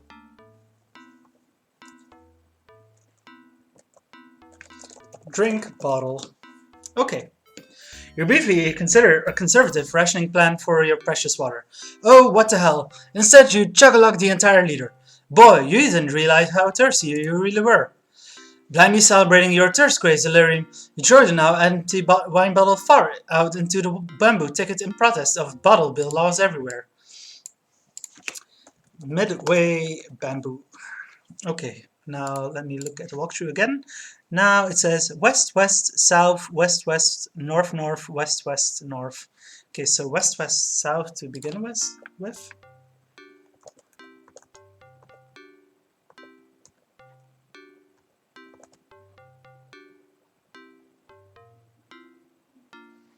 West, west,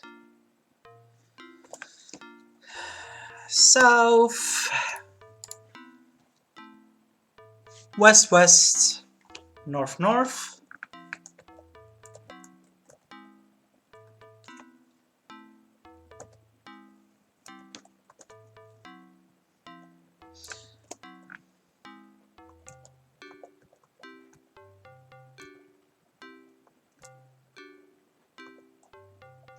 That gray can be really difficult to see.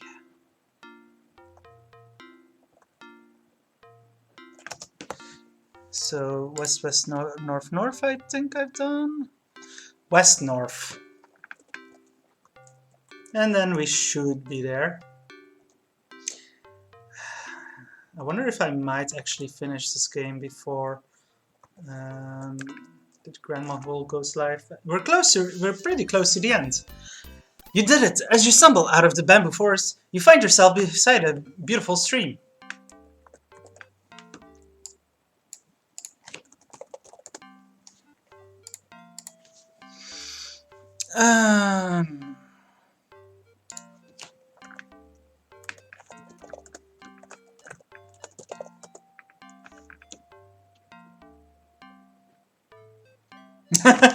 Primil says, "You're so close to the end. Don't clientess interrupted us." You find the stream's water remarkably refreshing without a trace of caffeine. Remove pantyhose. No, it's not on this screen. We go to the next one.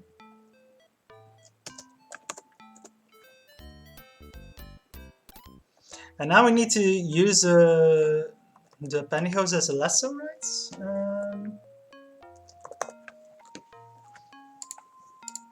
I'm just gonna look at the walkthrough more here to make it faster. Oh yeah, we need to tie pantyhose around rock. You remove your pantyhose, tie one leg to the tip of the large rock, tie the other one around your waist, then lower yourself carefully over the edge of the cliff. You hope these are support hose. Going down cliff. You lower yourself, an experience not wholly unfamiliar to you, over the sheer side of the canyon wall, your full weight supported only by a pair of run-filled pantyhose. How you wish you'd changed to a clean pair this morning.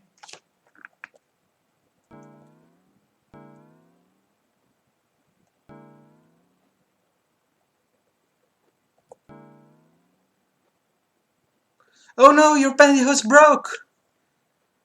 Poof! You slowly recover from your near-tragic pantyhosing and try to remember why you are here. Of course, it's Larry you're seeking. You bring yourself back to your feet, ready to again resume your quest for the man of your dreams.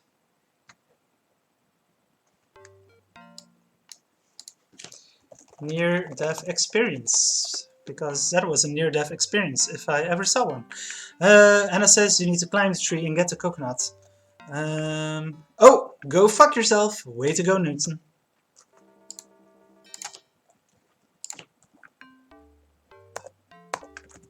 Climb tree. Okay, so it wasn't this one.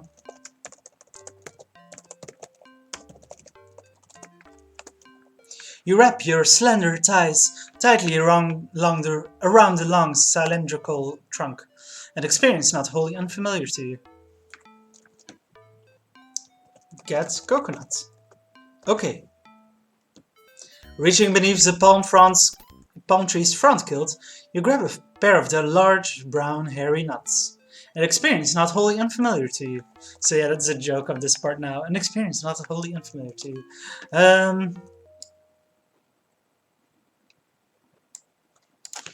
Got coconut. Oh, and get weed. Get weed? Good idea. Might try that again later. Yeah.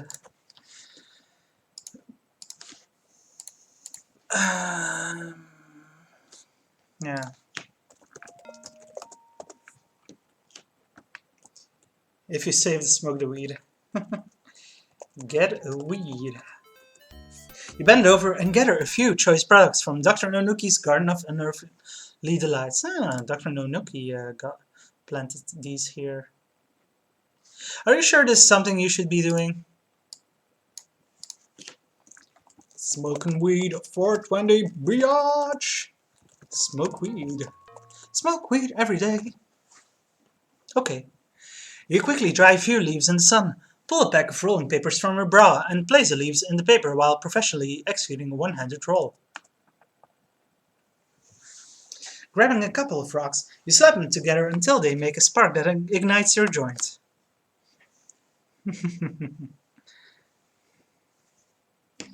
You begin to get a little buzz on.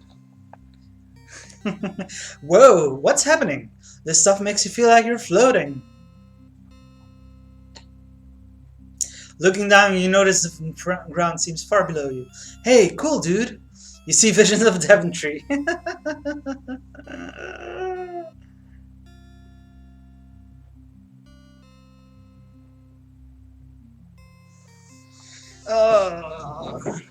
Oh, bogus. Is this stuff really...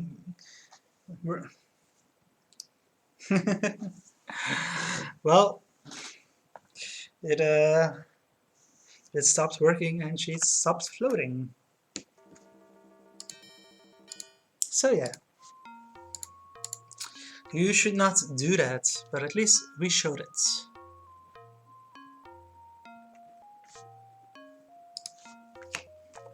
So actually we are supposed to weave rope with a weed, cleverly remembering that an original legal use of marijuana was in the manufacture of hemp rope. You take the marijuana you harvest and carefully weave it into a rope. Fortunately, you picked enough so your rope is just slightly longer than the distance across the chasm.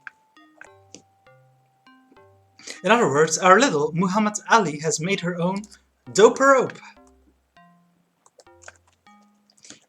Throw rope. Move a little closer. Okay.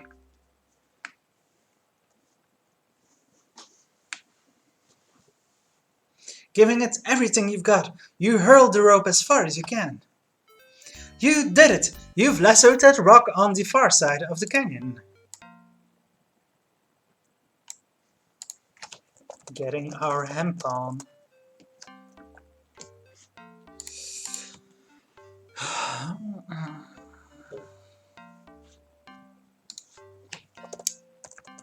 Tie rope to tree. That should have been obvious, but for some reason I had to look at a walkthrough to remember. Although your previous experience with knots has been limited to fashion accessories, plus a few weekends spent on yachts and ports around the world serving as deckhand au naturel, you tie the rope to the palm tree as securely as you can. Walk rope. Okay. You wrap your long, delicate pianist's fingers and your long, delicate pianist's legs around your handmade rope. Squeezing your legs tightly together, an experience wholly unfamiliar to you, you move out over the canyon. Well, well, well, isn't this another fine mess you've gotten us into? Now you're hanging by your hands and knees from a rope woven from marijuana stems, suspended high above a tremendously deep chasm.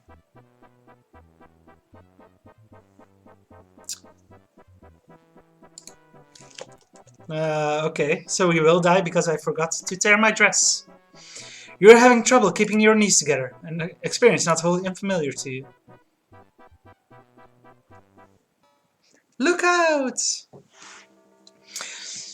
Remember Christopher Reeves. If only you had some way to secure yourself to the rope.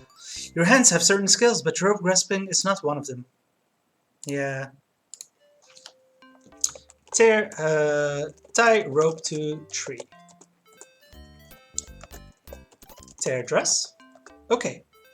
Good idea, Patty. You discreetly remove approximately 8 inches from the hem of your dress, just enough so when you climb on the rope, you'll have a safety harness for security. Walk rope, even though we don't walk it. Before climbing onto the rope, you slip into your safety harness. Will it be strong enough to hold you?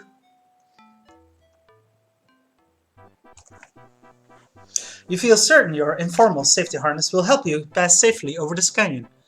But are your feelings correct?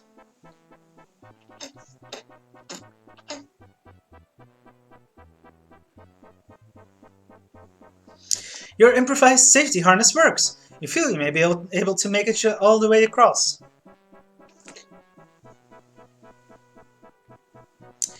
So we still have like 1,000 points of our score left and we're really near the game. Near the end of the game, I believe. You did it, Patty, but now you wonder if there was something you forgot before you left. Of course, you could always take the rope back again. Could we? No. Patty, your knot around the palm tree came loose. Now there's no way for you to turn back. I don't think I forgot anything, though.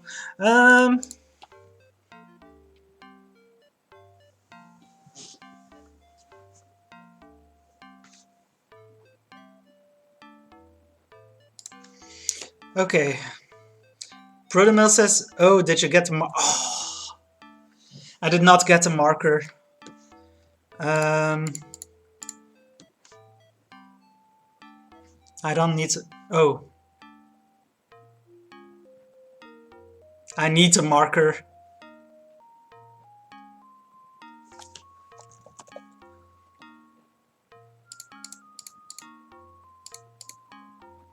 Oh my god, I forgot the marker.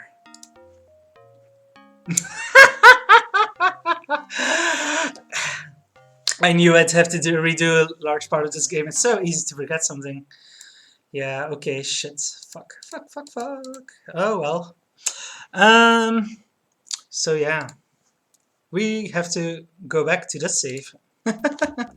Let's try to do all of that as quickly as possible. I'm gonna turn up the speed to max.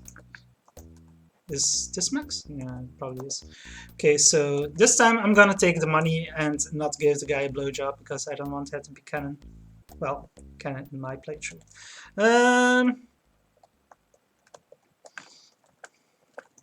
Take tip jar.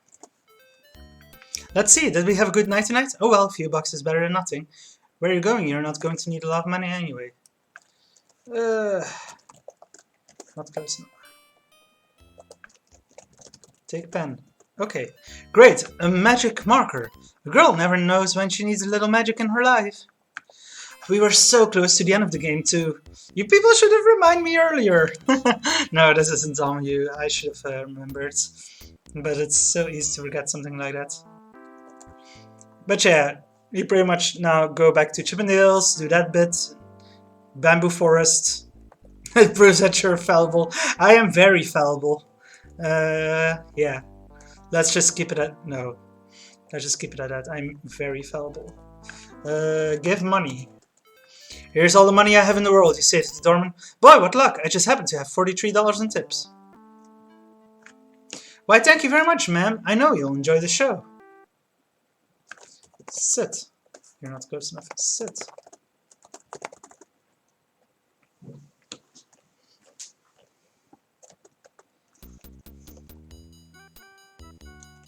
Throw panties at Dale.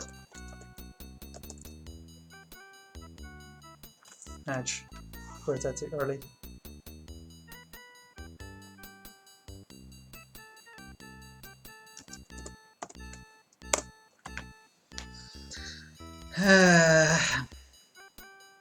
Yeah, I just tried to pen too early and then forgot it when I actually needed. It's because it's so I don't really think to go back to the bar for the money and the pen. I just think we have to go after Larry, but yeah, it's so easy to miss it. I think I did the exact same thing last year, so yeah. I think I had to redo a whole bit at the end too, because of having to go back for the pen. Oh well. Let's just get through this as quickly as possible. Bamboo Forest is going to take the longest.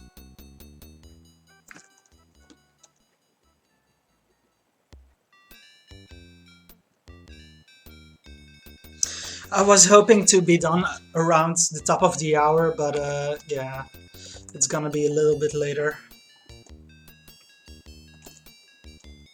Look, Dale. Yeah, we don't have to do more than this.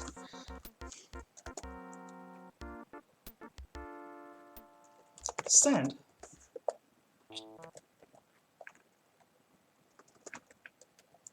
And now, did I get... I also forgot about the water. Yeah. Just get the water quickly and then go into the bamboo forest. Fill bottle with water.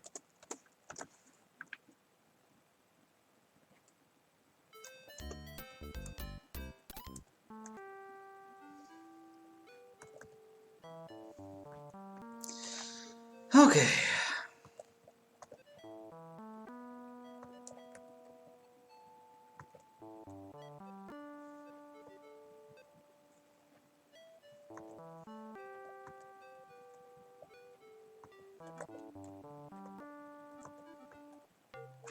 Okay, I'm gonna be redoing those saves. Bamboo Labyrinth. So that was north, northeast, east to begin with? I think, or am I misremembering already? Yeah, north, northeast, east.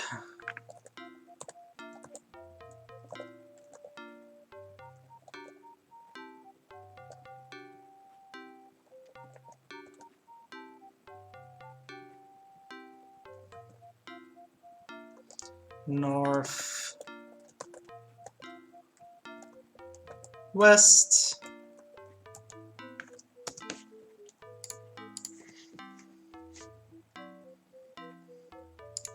northeast, north, north.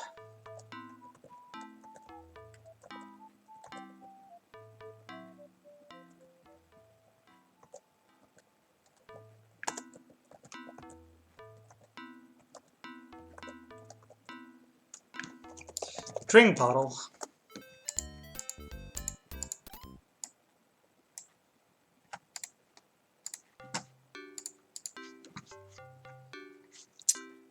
West, west, south.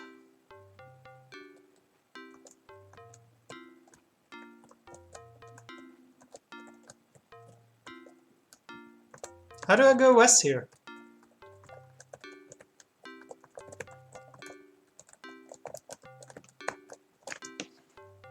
Walkthrough says west, west, south, west, west. How did I made a mistake somewhere? Shouldn't be that tricky.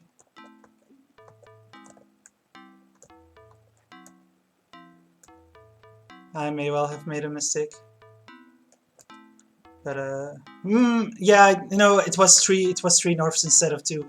No, I'm on the right path. I just made a mistake. West, west, south, west, west.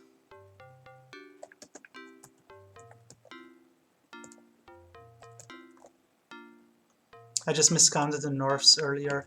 So that was west-west. North-north, west-north. I'm on the right path.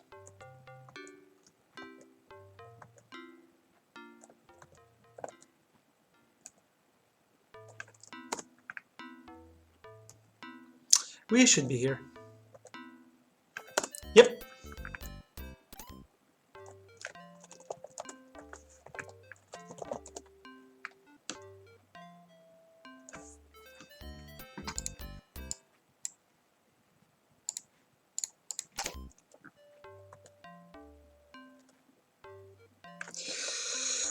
Move pantyhose. Tie pantyhose around rock. Ugh, okay.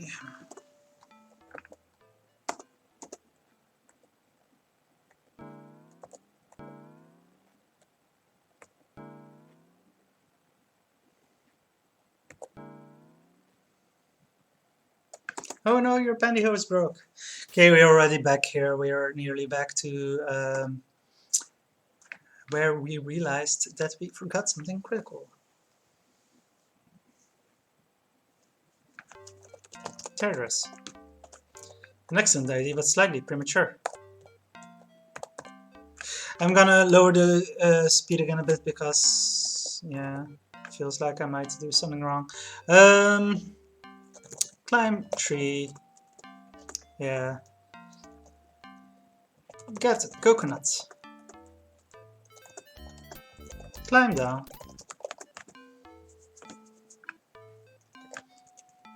Get weed.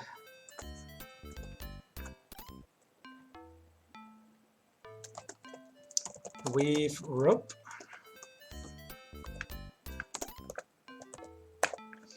Throw rope.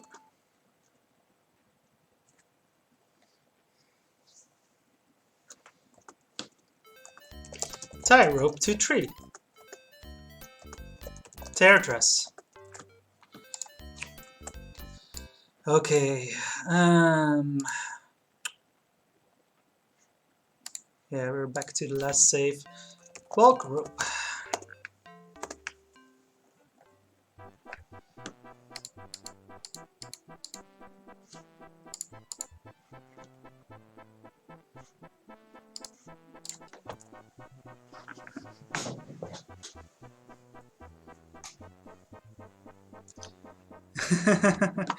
Wasn't too bad, yeah.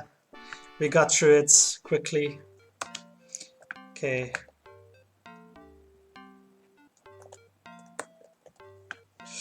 Remove bra.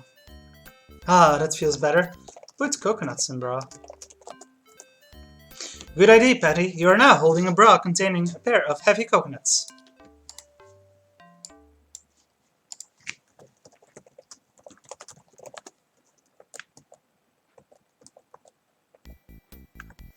Patty, look out! It's one of Nantinite Island's rare feral pigs exercising his territorial rights. Right at you. Sling. Coconut. What?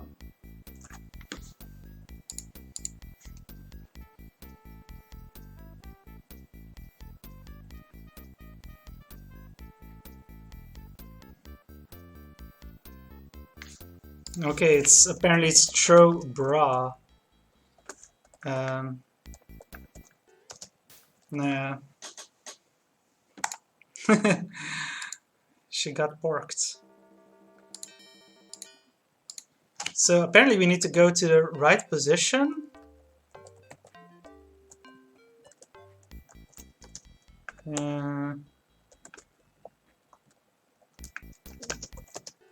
Yeah, but we can't go too close. Apparently this is too close already.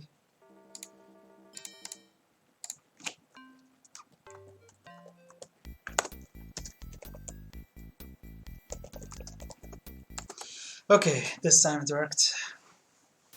I don't know why it didn't work the first time.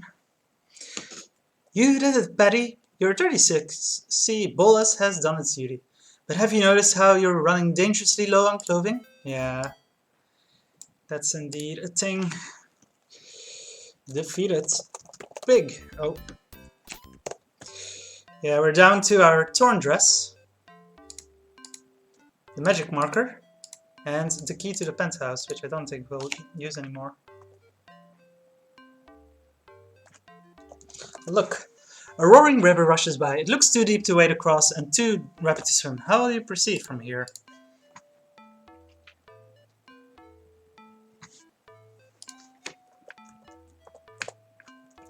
Move log.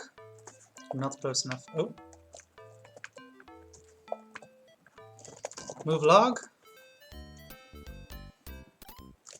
Get on log. You mount a gnarly log. An experience not wholly unfamiliar to you. You did it! The current has caught your log and is taking you downstream. Towards your Larry? Oh yeah, there's an arcade sequence. Am I going to do it or do I bypass it? I guess I'll try it. Oh no! That went fast. Okay.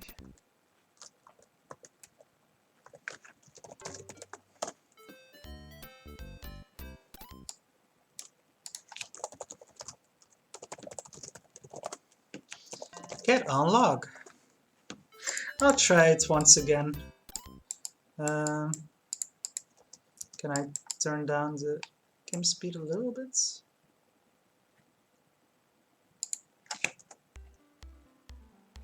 No. Do I have to use the keyboards or the mouse there? I'm not sure. Let me try using the keyboard this time.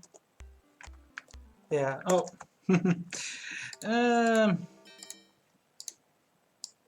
Let me just turn down the game speed. Get on log.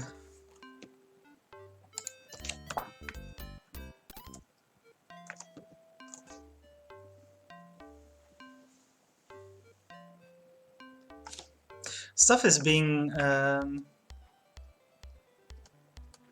oh, that's again the wrong way. What's the key binding? Just minus? Yeah, get on log.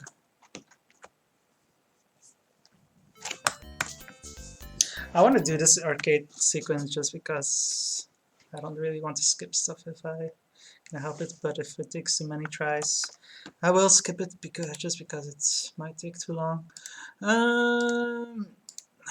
The grandma hole doesn't seem to be live quite yet, so still have some time.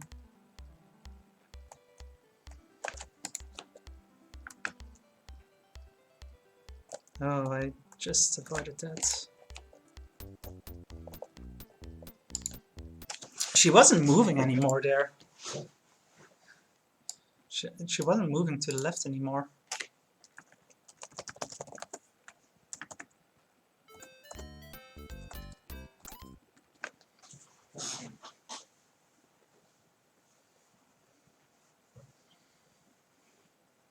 I guess they're...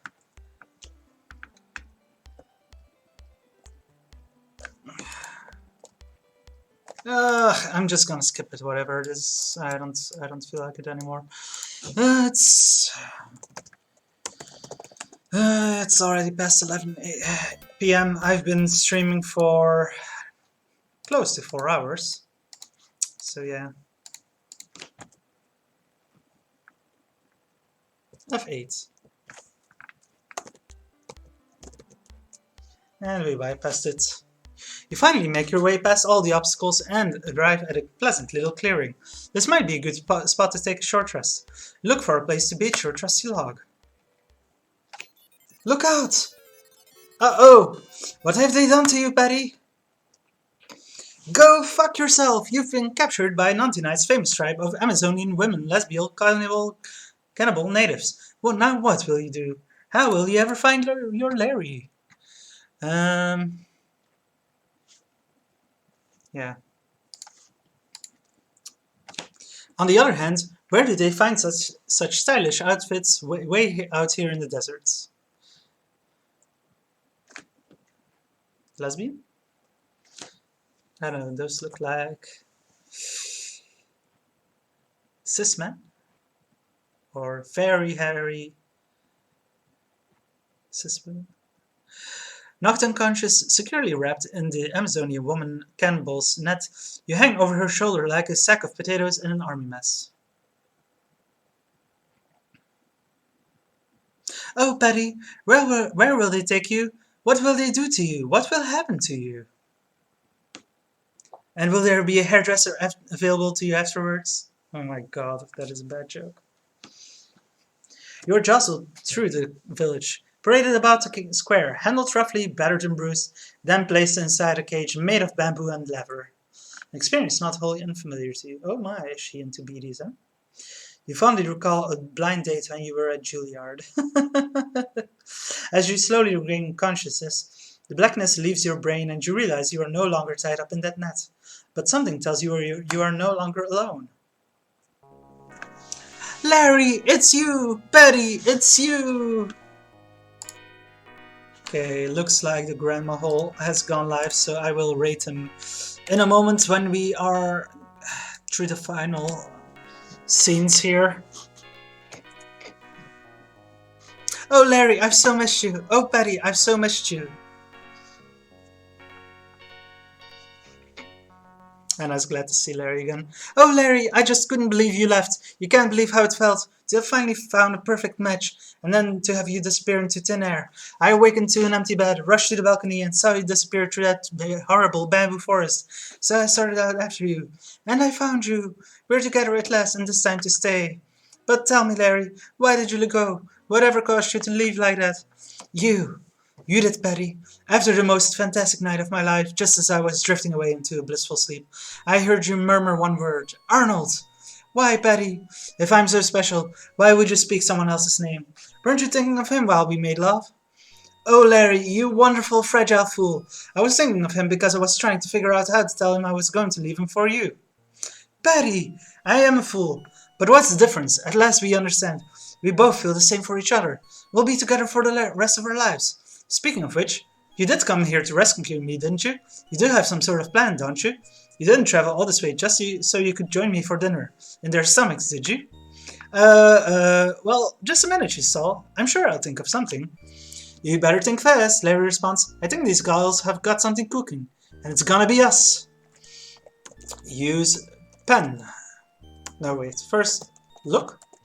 At last you're again with your Larry, but under such circumstances? Look, Larry. He's with you again. You've succeeded in your quest. But how will you ever honeymoon together? Look, cage. The cage is made of bamboo and leather with a door to the rear that is securely tied shut. Look, door. Doesn't look interesting. Open door. You can't do that here, at least not now. Look, village. In the distance, the villagers are preparing to have you for dinner, literally. Use therapy on Larry. Yeah. Show spore. Yeah, no. So yeah, we have to use the magic pen. Larry, I don't know if this will work or not, but the only thing I can think of is this magic marking pen I picked up back at the lounge. Let me see if I can draw us a way out of this mess. And this is where the game stops making any sort of logical sense. Betty, you did it! At last you did something. At least you did something. What is that? A magic door? I don't know, Larry, but from the looks of things hereabouts, I don't want to stay around here. Come on, let's get out of here. I'm right behind you, honey, Larry responds. See you on the other side. Go fuck yourself! Betty!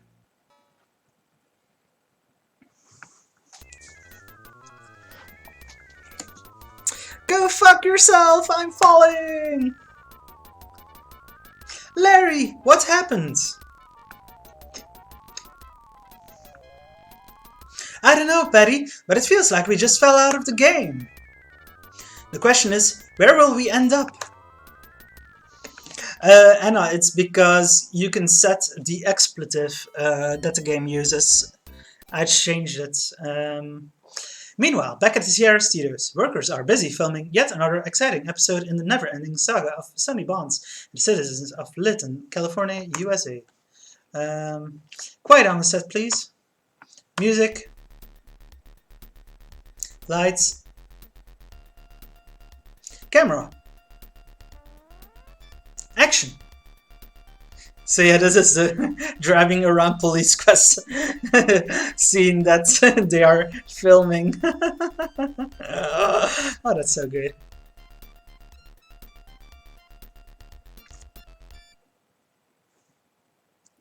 Greg, look out! Get out of here! Well, we just destroyed the police quest scene. Ah! Watch out, Godzilla Larry, or you'll destroy the city of Lytton.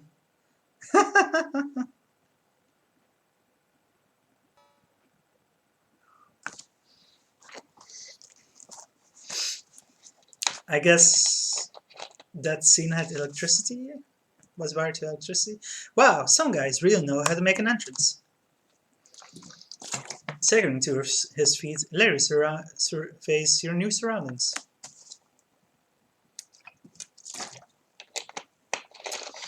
Larry spots you lying motionless on the floor beneath the miniature city of Lytton. Patty, are you okay? He cries. I guess so, you reply. But if I keep doing my own stunts like this, I'm going to end up flat-chested. Come on, Larry, you say. Let's get out from under here. That must be one huge stable. Or they are tiny. But what is this place, Larry, you ask? Good question, you reply. We're gonna explore. So, see, this is Control X for the expletive.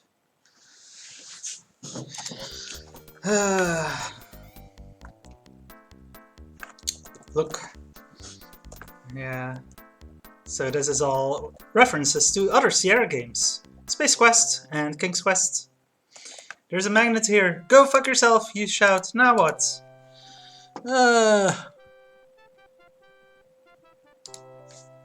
We're weightless, Larry yells.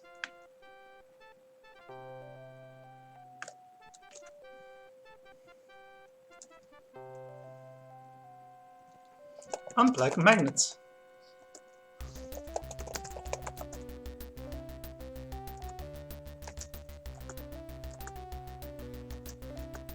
Okay.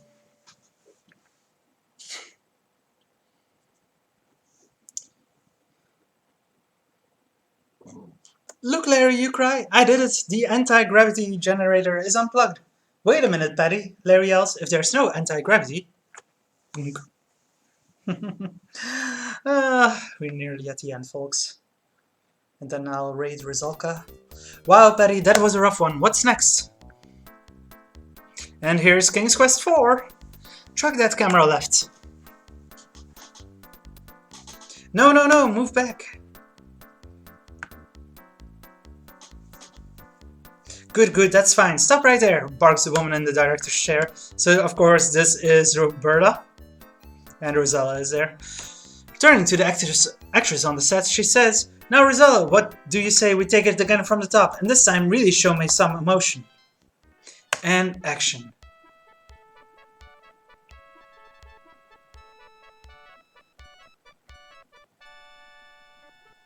Cut! No, that's no good. Try it from the right side this time.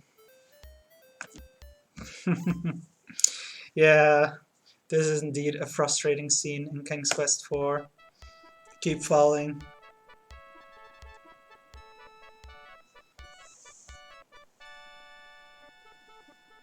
No! Cut! You slipped again, Rosella.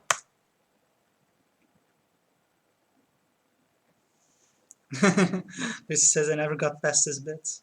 Yeah, it can certainly be a bit that in King's Quest 4 that makes people stop playing it. Cut! How many times must we do this, Rosella? You must get all the way up to that uvula. What's going on here, Patty? Whispers Larry. I don't know, Larry, but that girl certainly seems tired of going down on that tongue. This just isn't right, whines the actress on the giant tongue set.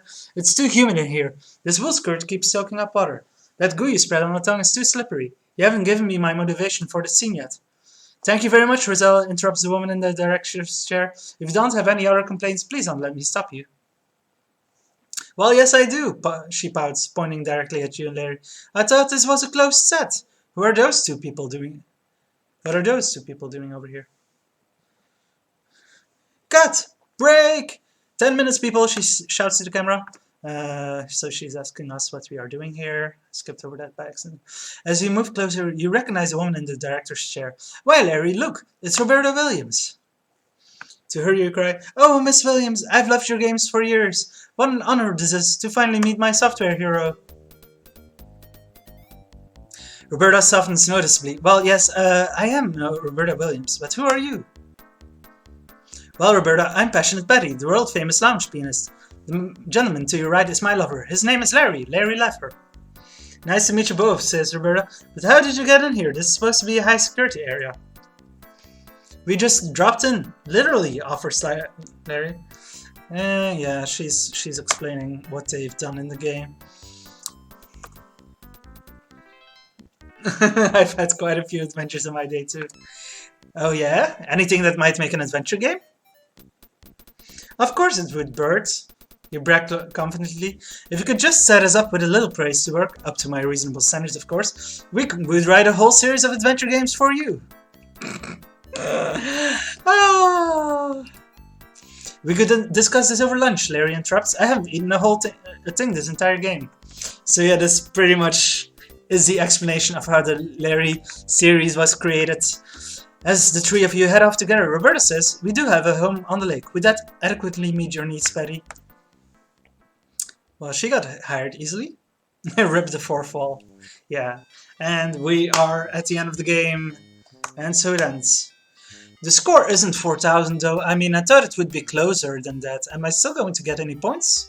I don't know what else I missed besides the points for making a joke in the comedy club before the scene there. Yeah. Let's see now. It all begins in Las Vegas. Yeah. Maybe I should compile and test this. Let's see if my little Larry can go inside.